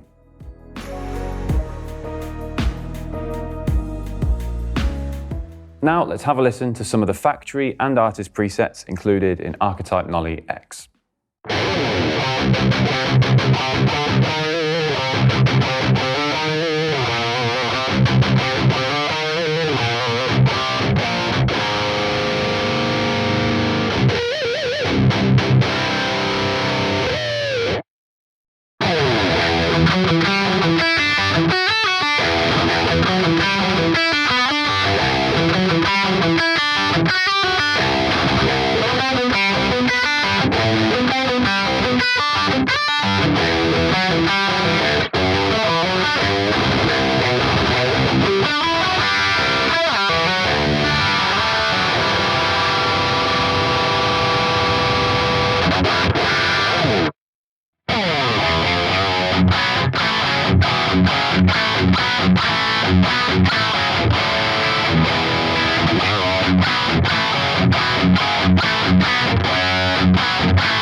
Now let's have a look at the global features of Archetype Nolly X.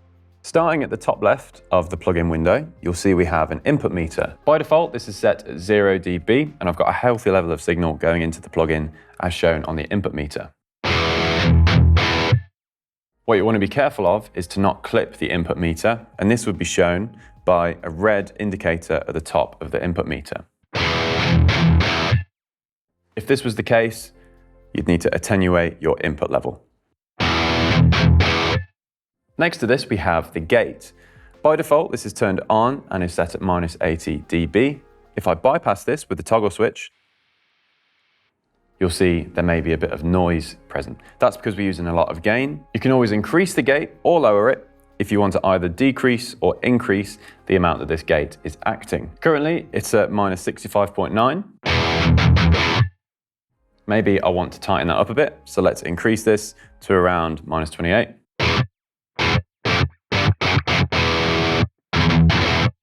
And now we have a much tighter gate applied. Let's reset this, double-clicking it, and move on to the transpose feature. This can either raise or lower the pitch of your guitar by 12 semitones. Currently, with the transpose set at 0 semitones, my guitar sounds like this. I could maybe lower this by 3 semitones, and now it sounds like this. Maybe even further, let's go -8.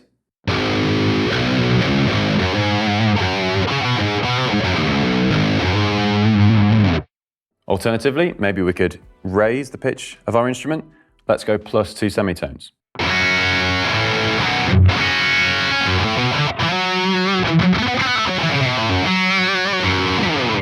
This is incredibly handy to have a dial that can be used to change the pitch of your instrument on the fly, saving the need for multiple instruments in different tunings. Let's reset this back to 0 and move on to the input mode. Currently, the input mode is grayed out and it's selected mono. That's because I'm going into my interface with one input for my guitar. If I was going into an interface with 2 inputs, i.e. a stereo input, we could select this in the settings of the plugin and we'd be able to select stereo on the toggle switch. But for now, I'm in mono, and that's why that's selected. To the right of this, we then have the preset manager. Here, you can use the arrows to scroll through presets, or select the drop-down menu, where you've got access to the default preset, presets by Nolly himself, as well as legacy presets,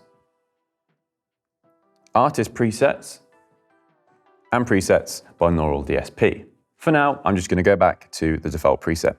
If I make any changes to a preset, I can save this preset.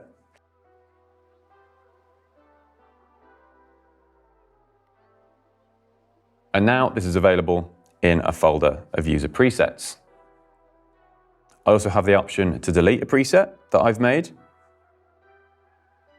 And if I made a further change, I can then save that preset with one click. Selecting the 3 dots to the right of this, I then have the option to import a preset from anywhere on my computer. Next to this, we have reset. This will reset every device to its default setting, meaning you have a blank canvas to work from.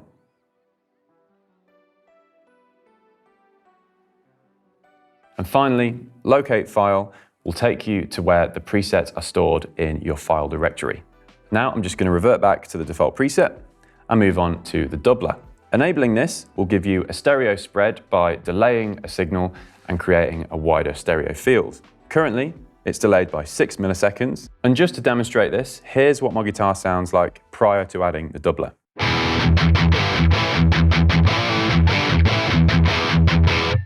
Now I'm going to engage it with a time of 6 milliseconds, and here's how it sounds.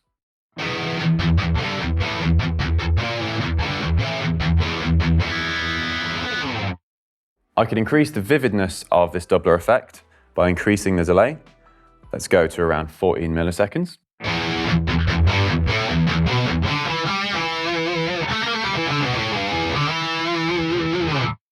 And if I wanted, I could maximize this doubling effect all the way to a 20 millisecond delay.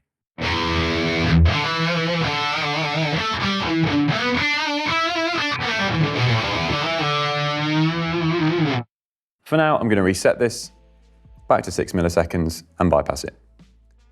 Next to this, we have the output, and this is going to be the master output for the plugin. As you can see from the output meter, we've got a healthy level of output signal, but we're not clipping. If you were clipping, a red indicator would appear at the top of the output meter. So then you would need to attenuate your output.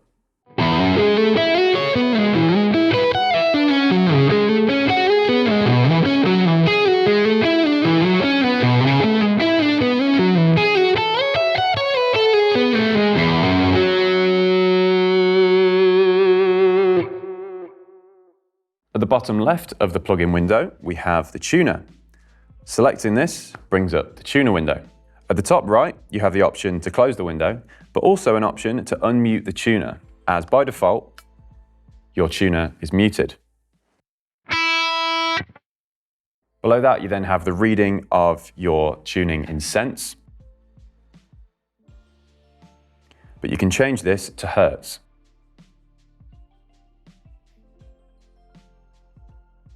In the middle, you also have the option to toggle on a live tuner.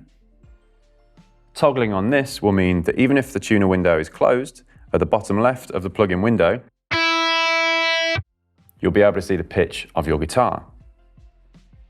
Bringing this back up and bypassing that, at the bottom right, we then have the hertz value to tune to.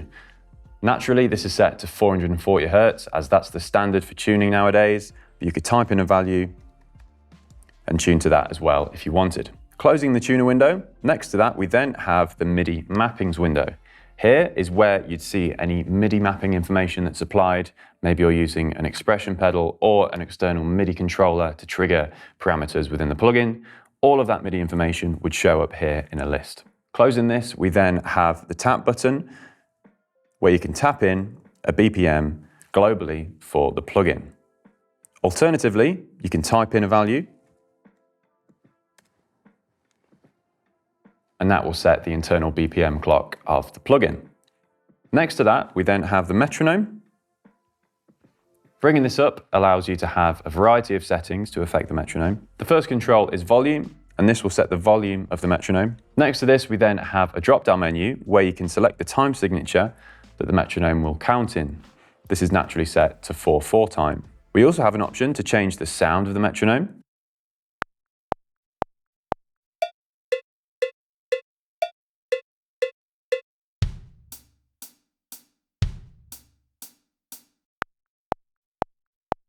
And we also have a dial where we can pan the metronome in the stereo field anywhere from hard left to hard right. Below that, we then have the internal BPM of the plugin. This is set to our value that we set in the footer of the plugin, but we can change this incrementally with the arrows or type in a value.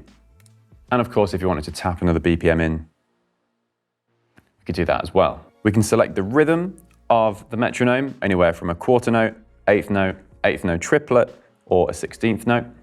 Let's leave it at quarter notes for now. And then we have a master play button on the right. But below that, we have 4 different icons corresponding to the beats of the metronome. We can select these by clicking them and change the tone of each of these counts. And here's how that would sound.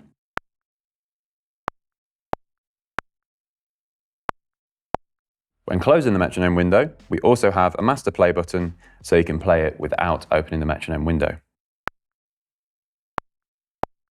Next to this, we then have the settings for the plugin, where you can configure all of your audio settings, including your audio device type, your input and output device, your audio input channels, as well as your output channels, your sample rate, audio buffer size, as well as configure any MIDI input devices that you'd like to use alongside the plugin. When closing this, you'll see at the bottom right of the plugin window in the footer, we have an option to select the window size of the plugin. And that covers it for the global features of Archetype Nolly X.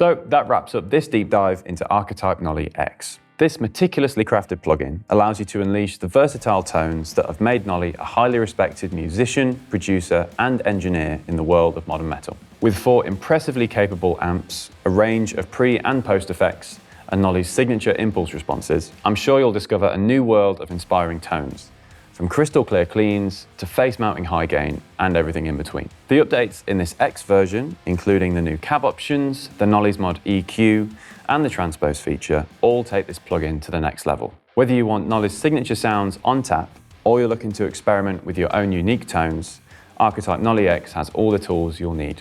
For more information and to start your free trial, head on over to neuraldsp.com. I've been John Connon, thanks for watching.